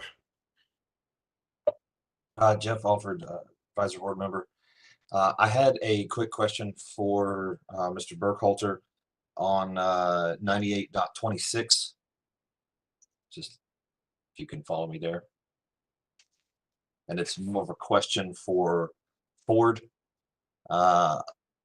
On number 4, it goes into detail. We talked about proof of an applicant that owns, possesses, or written authorization of the owner to use each property. Ford, is that a requirement that we have to provide on each renewal, or is it just an initial time? I apologize. Which number were you looking at on that one? Number 4. Number 4. Okay. The real property. That was for your license eligibility. You're going to make me have to go check our renewal application on that one. I can get back with you on it. I'm not sure recertifying that every single time. it is listed, at least in the renewal rule, part 4 is listed. But I don't know if we actually need that each time. Please, let's get rid of that. I'm dealing with school districts and churches and a revolving membership of these people that keep flipping around into some of these fraternal organizations, and getting a letter out of the current staff every 2 years is proving to be one of the most difficult things. It's harder than trying to find a new range. And Derek, was that a carryover from what we saw within the DPS, not in their rules, but in their guidelines of how they constructed the schools beforehand, or the training sites beforehand? I don't remember specifically, Ford, but I would say we do have requirements as far as changing your location. So if you've met those requirements for changing your location, then it would seem that we wouldn't need that for each renewal. So I think we could address your concern, Mr. Alford, by just deleting 4 right here in the renewal section. Yes, and I'm sure Chris just did a backflip because he's got more locations than me. The other one was 5 and 7. Maybe there's a reporting requirement I'm not aware of, but why do you need a list of the VIN numbers of the motorcycles that I use and the instructors that transit through my school? Specifically, I know this is all tracked, but to submit a report saying that I'm going to use these people, I understood the first time, but then again, this is a renewal thing, so I have to give you another list of instructors. And when I inquired about it last time, they said, "Oh, just send us the stuff," and said nothing's changed. You know, schools don't routinely add and subtract motorcycles on the regular, so this is a bit extraneous. Michael Strawn, Education Examination Division. You know, these are things that we discussed ad nauseum when we first drafted these rules. Now, I would say that there could absolutely be an argument for, you know, the necessity of these types of things. We can discuss that. Right now, it is mostly used for y'all's information so that we can verify that this school does have appropriate motorcycles. You know, the VIN probably less so. I mean, I even through an audit, I'm not going to come out and verify that those motorcycles are not stolen, or not that any of y'all would, but you know, anything of that sort, I wouldn't even have the mechanisms to be able to do such with the VIN. It's typically to make sure that if we have a new school when they're coming in, especially, that they are using appropriate motorcycles with correct CC ratings, you know, things like that. You know, again, the curriculum provider also provides, you know, this kind of structure as well. So, you know, we're open to hearing any feedback y'all have about the necessity of this. There would be changes we'd have to make in our licensing systems for this, but that would be us to take care of. This was a holdover from DPS where they would come out and inspect every VIN on every neck of every motorcycle and look at absolutely everything, drag it out and go kick the tires and you know, put a red tag on the bikes that had the handlebars that were 33 and a third degree angles off. And, you know, it was just a holdover from a previous time. The other one was a list of instructors. You guys can pull that from REMS if, you know, if they're not coaching for me, then that's fine. As we've all alluded to, we all have an abundance of coaches who don't coach, but maybe quarterly or just enough to keep their license. So that would be 2 times in 2 years. So that's kind of adding to the problem here. But the point is, on the list of contractors or whatever else, I don't know what information that serves. As we approved, basically, if you have an MSF or a total control certification, you can come teach in Texas as long as you get the license, and that's what the reporting requirement is. So I don't know if you guys need a list, or is this just another holdover? Yeah, the list of instructors is, I would say, a little bit of a holdover. There is a little bit of what we do in that. You know, obviously, if we're approving a school to conduct courses, we're usually making sure they have appropriate staff to conduct those courses. But again, you know, you couldn't upload into currently REMS or our future licensing system if that was the case, if you didn't have an instructor that was teaching those courses. I certainly think this is an area we can look at, and if it needs to be amended, if you know, it is a burden to the industry, I'm open to any suggestions on that.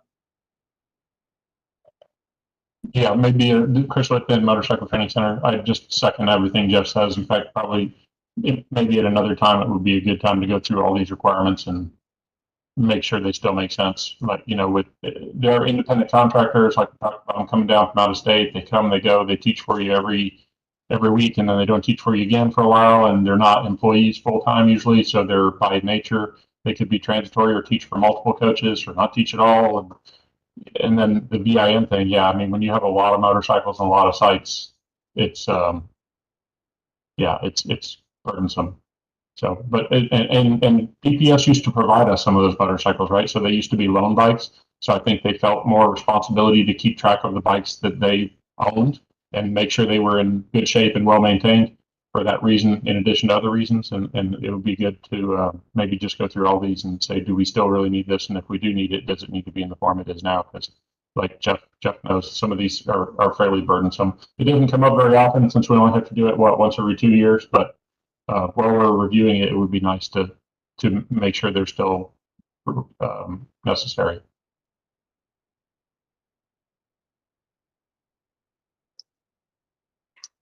So Ford, would you be opposed, or is there any reason not to strike 5 and 7 from the renewal requirements, at least at this point, just kind of as a middle ground? We require it for initial licensure, but not for each subsequent renewal. At this time, I would not be opposed to making those changes if that's where the board wants to make a recommendation to it.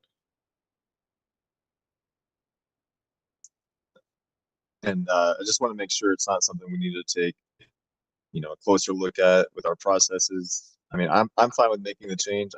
I don't. This has kind of turned into like, let's take a look at every little thing we want to change, and really we're trying to focus on implementing legislation. Right. So, I mean, I'm just saying we can take this out if you're clearly okay with it, but if you need to like go back and look through our processes or something, maybe this is something we can take a look at a later time. Well, Keith Ravel, presiding officer, since we are looking at doing these things for a January 1 start date, I think it would be appropriate at this time then, if there is no opposition to it, to go ahead and strike it now. And that's something we don't have to deal with later. Sure. Is there anyone opposed to this?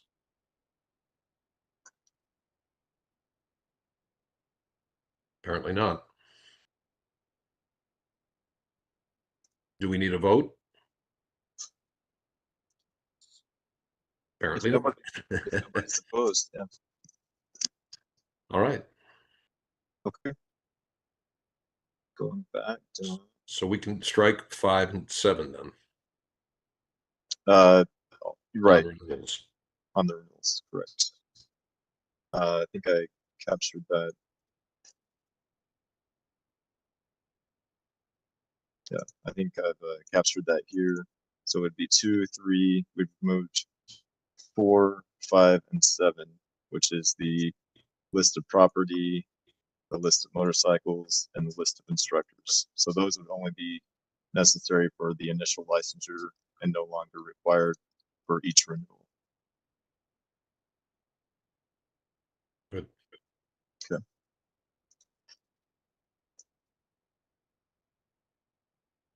And I'm sorry to scroll quickly. Eric, Chris Littman, Motorcycle Training Center. I've got a little bird like texting me. Someone thinks that we may have other references to the CPR in there. If you want to just do a quick search and see if there's any other CPRs that need to be struck since we struck it from there. Okay. While we're making changes. Yeah, I that's believe it was in correct. the So instructor It will responsibility. be both on the right. Okay. Just thought while we were making that change that I suggest that we hit all the instances, and I didn't know that it was there, but someone told me, so I thought I'd share it. Yeah, thank you very much. Yeah, so everything after that will be renumbered, and then Derek, I'm sorry to make you do all this, but you're doing God's work, brother. I appreciate that. And just for the record, I don't want to go to law school just because of this. I couldn't pass. I just don't want to do it because this seems tedious. Yeah, this is just a peek into my world. And I can clean up the rest of these after the meeting, but just to put on the record that all these will be renumbered to reflect that as well. And let me just do a quick search for CPR and make sure we didn't miss anything else. Okay, I think that should cover it. Okay.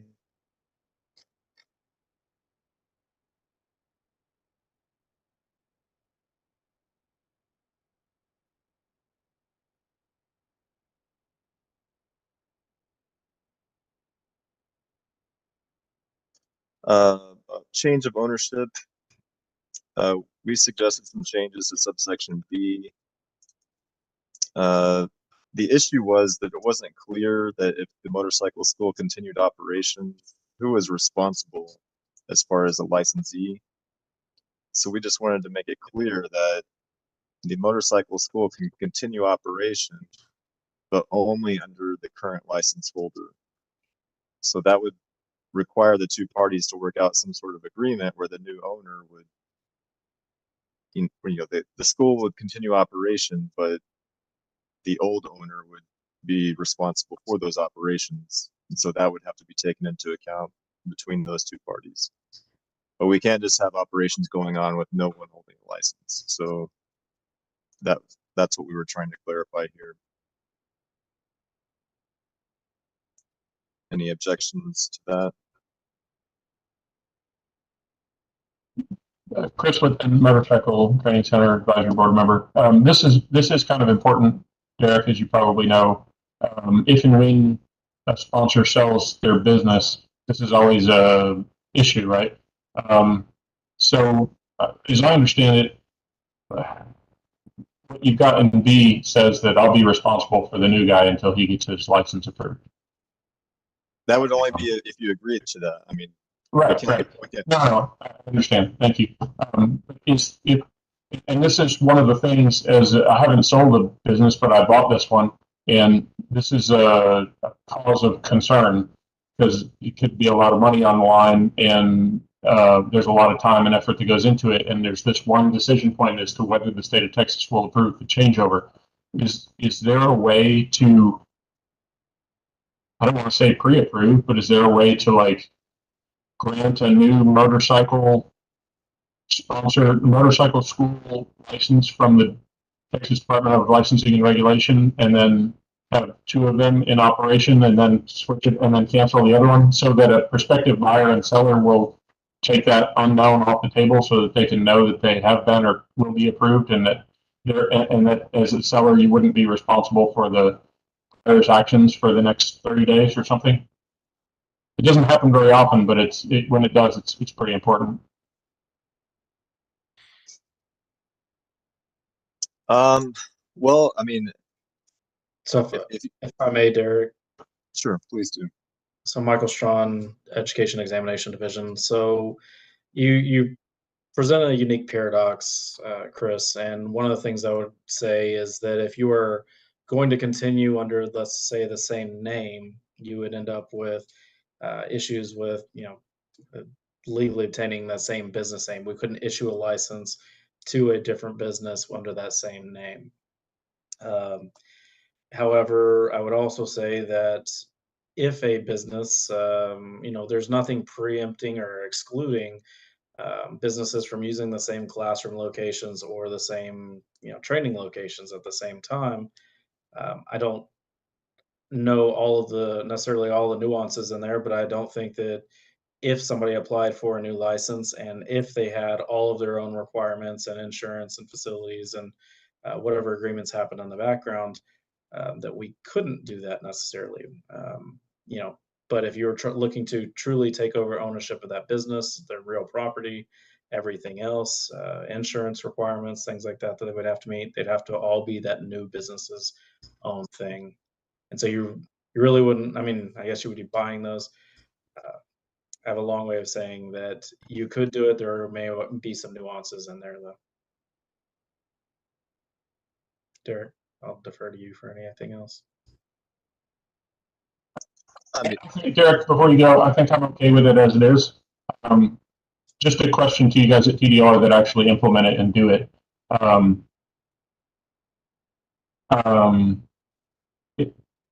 The only question is whether the new owner of the business or operator of the business will meet the requirements that are defined in the rules and the law, right?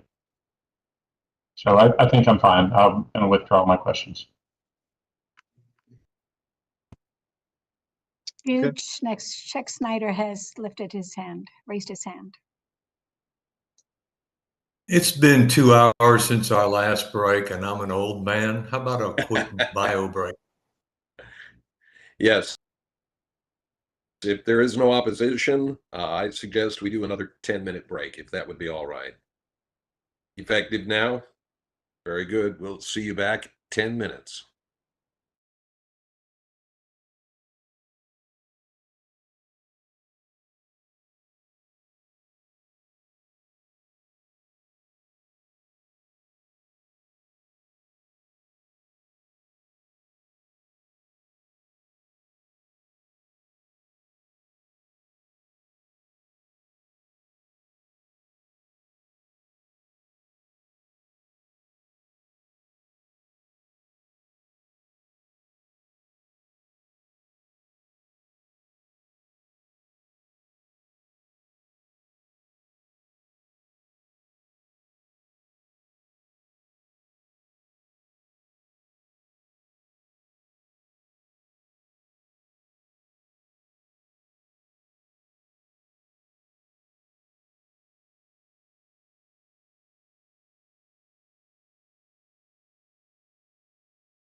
For those just joining us, we're still on agenda item I, talking about the existing rules, and I will turn it back over to Derek.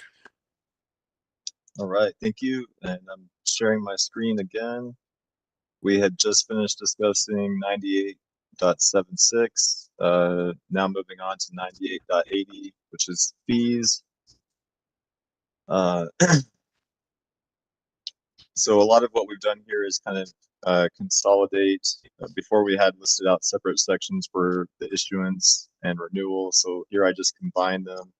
So subsection A, the fee for the issuance or renewal of instructor license is $50.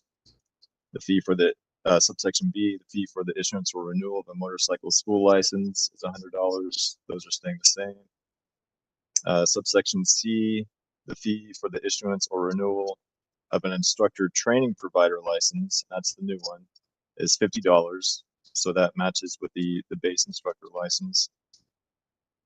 Subsection D, the fee for the approval of a motorcycle operation and safety course is $0. We did have authority under the statute to set a fee. We've set that fee at $0, probably because of the small number of applications we get for that. Also, the fee for the approval of an instructor training course is $0. And then the subsequent ones, these are just formalizing fees that were in our Chapter 60 rules that are applicable to all TDLR programs. We're just putting them here so that anyone looking at these specific rules will be aware that they exist. So subsection F is duplicate/replacement fee for a license issued under this chapter, $25. Subsection G, late renewal fees for licenses issued under this chapter are provided under 60.83. And that's kind of a section that it depends on how late you are. You know, if you're longer than a year and a half or something like that, then it, you know, of course it's a higher fee. And so I didn't list those out here because it's really easier to just go to that section because it's a little bit complicated. Also with H and I, H is a dishonored return check fee. Is that under Chapter 60? And the fee for a criminal history evaluation letter is also under Chapter 60. So we're really just letting people know that these fees exist, and you need to go look in Chapter 60 to the TDLR's broad rules applicable to everyone to see what those are. So just any discussion on these? It's not actually as much of a change as it seems to be. The only big thing is that we've set the fee for $50 for the new license type. Okay.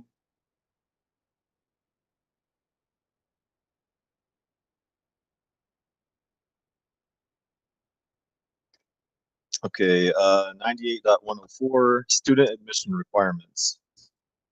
This is also a change that is not in response to legislation. This is just something that came up along the way. I think one of you all may have brought this to our attention. As far as who can enroll in the course as a student.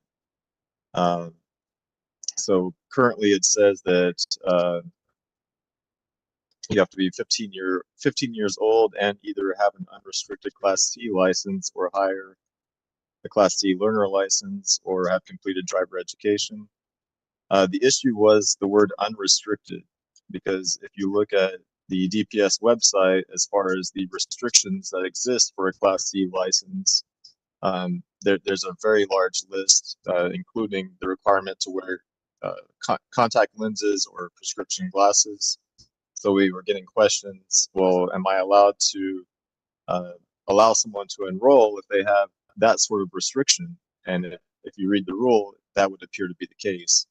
And so when we looked at that and we wanted to take that out, and then we also kind of questioned, well, do we really need any of this other stuff? And because DPS will screen for that before they issue a driver's license or a Class M license, we didn't think we really need to screen for that at the student admission phase of the process.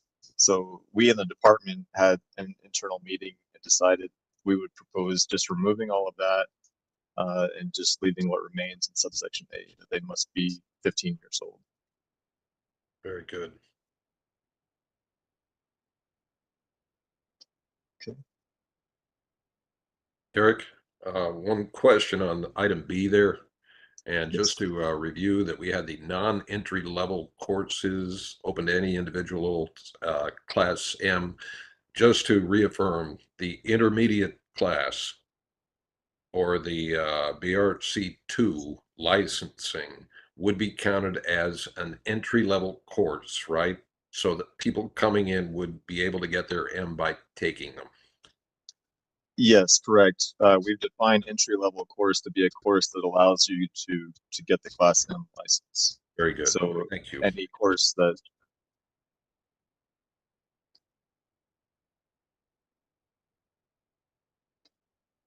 okay, and I'm just skipping over the sections that we have not changed. There is a small one to 98.108, but that's only to change the terminology.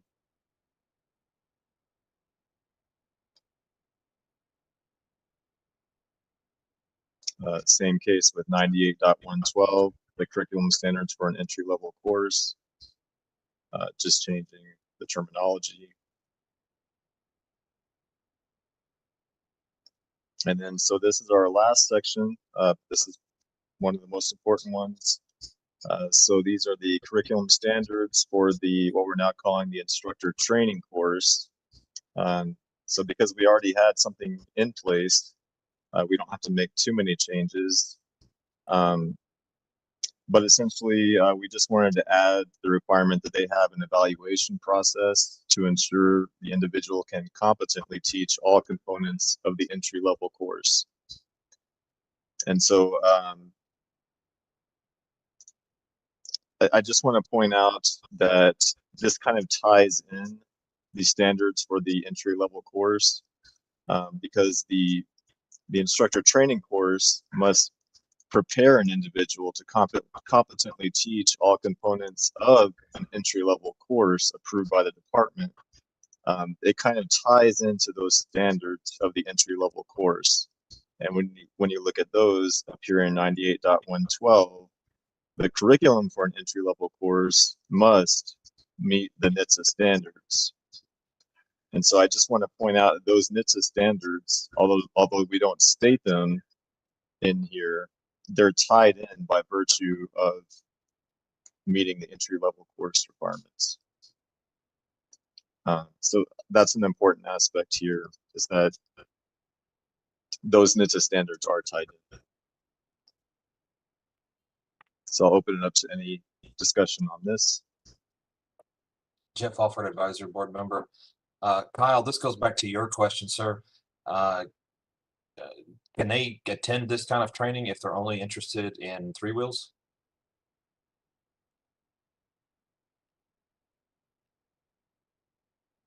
So can an instructor trainee participate in a course? Okay. I'm trying to, I guess, kind of process the question. Jeff, this is Kyle. I don't think that was my question, but it was asked, and I think that's the question is, can you have a trainer that is three-wheel only versus two-wheel? And I'm going to kick back to Keith and them and ask that question because it's MSF standards. I'm sorry, I said the wrong name. I meant to say Roger. Keith Revelle, presiding officer. It is my understanding that the MSF has moved in that direction. They're working with Can-Am BRP to make sure that that is able to happen as they are with Total Control. And that again removes an impediment to people under the ADA to someone who is a capable instructor and capable rider of a three-wheel vehicle that they can then teach without having to be able to ride a two-wheel vehicle. And again, there is concern that by having that requirement that you must teach two-wheel also to be a three-wheel instructor, that they're in violation of the ADA. So that is something that I know that MSF and Total Control are both moving toward at this time, along with equipment providers.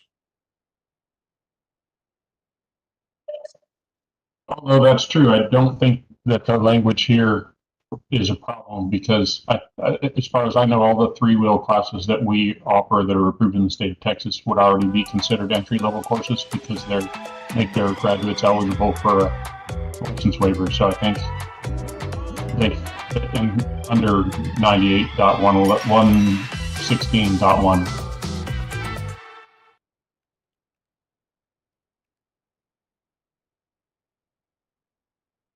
So yeah, if the curriculum provider approves a three-wheel only instructor training course, then it would meet these requirements, then wouldn't it? Yes. So I guess just to follow this slightly farther down the road, the only problem I foresee here is if Texas ever approves a curriculum that is not an entry-level course, and that curriculum provider were to provide an instructor training course for that curriculum, they wouldn't be able to do that under Section 1. But that's currently not an issue, I don't believe.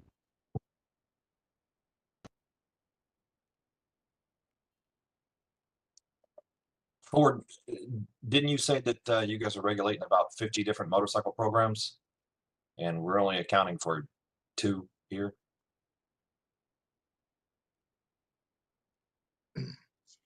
There's a whole host of different course offerings out there through all the different entry level and modalities that they're taught in and everything else. But by and large, there's 2 main curriculum providers, and they each have an instructor training course of that type.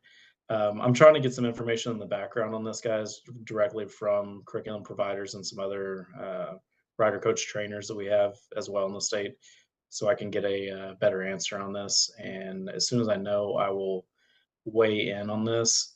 I don't necessarily think that the rules as they're written are causing a problem or prevent anything. But I do know there are talks, as Mr. Ravel was saying, into some ADA stuff and other requirements. But I'd really probably need to have a good sit down with our curriculum providers as well to see where that is going, so that we can be responsive in our rulemaking in that regard. So for this one, I might suggest, as it's written, I don't see an issue with anything. But as far as any other substantial changes, I may caution us to get more information before we kind of tread down where that's going on that landscape. And keeping in mind that this is our first look at this, and then they'll be published for public comment. So maybe that's something public comments can shed light. And you all are free as well to submit public comments. And then we'll take a look at those and bring all this back to you again. And, maybe take a second look at that.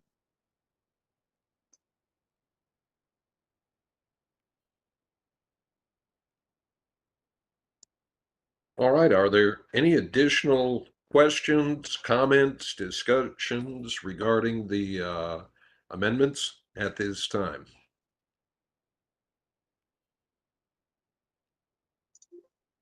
If not, then we can move to item J on the agenda. And that would be any recommendations for the agenda items for the next board meeting. Are there any recommendations for the next meeting? Mr. Ravel, can Yes. we, going back to the previous agenda item, Yes. if we could just get a vote to recommend publication of the rules as we've changed them in this meeting. Yes. So with that in mind, then, Delia, can we call for a vote on that? Well, we need a motion and a second. I move that we call for a vote to publish what we just reviewed. I second. Okay. Excuse me. Mr. Alford, I agree. Jude Checksnyder, I agree. Kyle McNew, I agree. Michael Manser,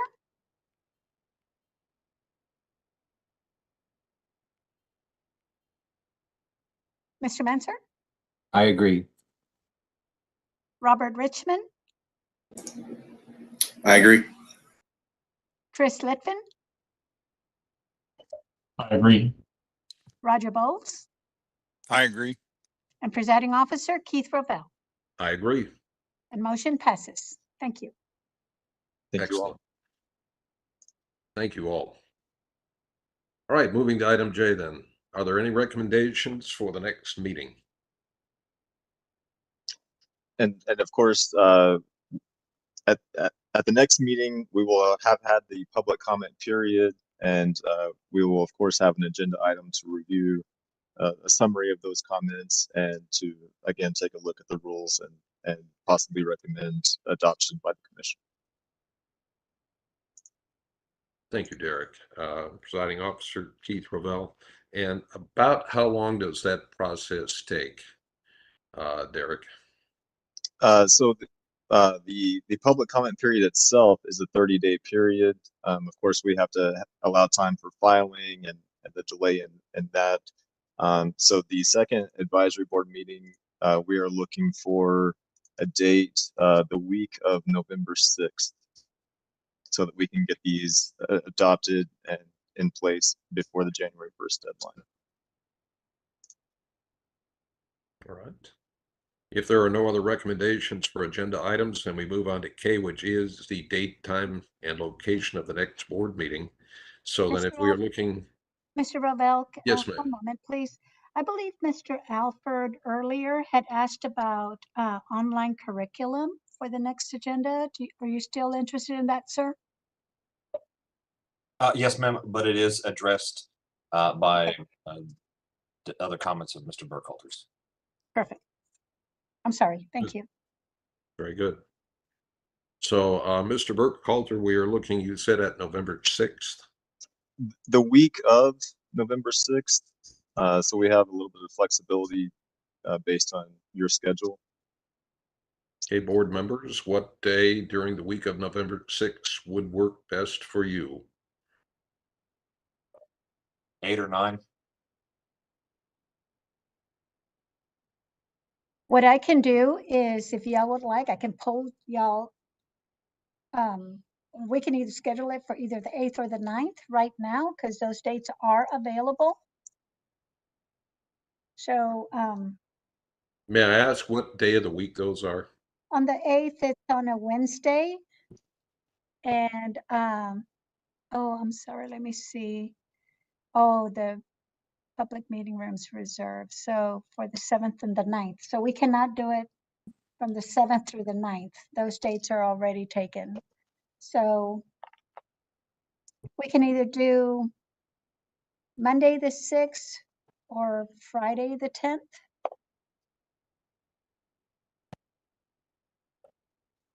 Monday mornings are generally kind of busy and unknown for me.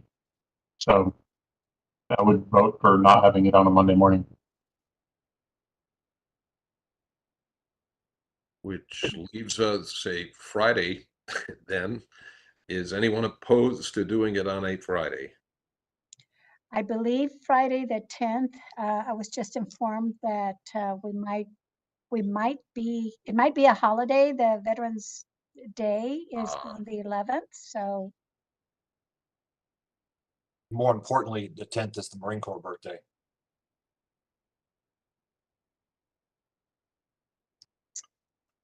Delia, should we consider perhaps the following week? Derek? We can make the following week work. The earlier in the week, the better, because that's really pushing our deadline really tight. How about Friday the 3rd? Let's see. We have Wednesday the 1st, 2nd, or 3rd. That's Wednesday, Thursday, or Friday. Would that be too early for the process, Derek? We could make that work. We could make that work. Any of those dates are good with me. Thursdays? We can make it work with the provision that you're going to get your materials a little bit sooner, closer to the meeting than you might be used to. Okay. That will be all right. The 3rd works. If the 3rd, is there any opposition at this point to November 3rd? I'll be out of the country that week.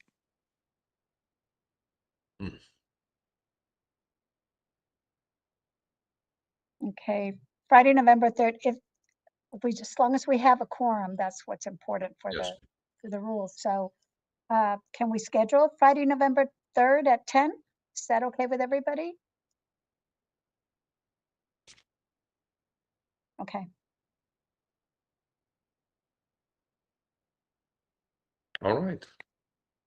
That being agreed on, is there any other business discussion? Anything else that we need to bring up before we adjourn?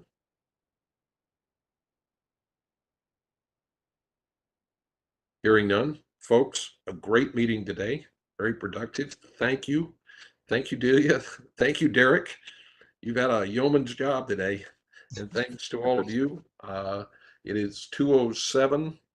And this meeting of the Texas Department of Licensing and Regulation Motorcycle Safety Advisory Board then is adjourned. Thank you, folks.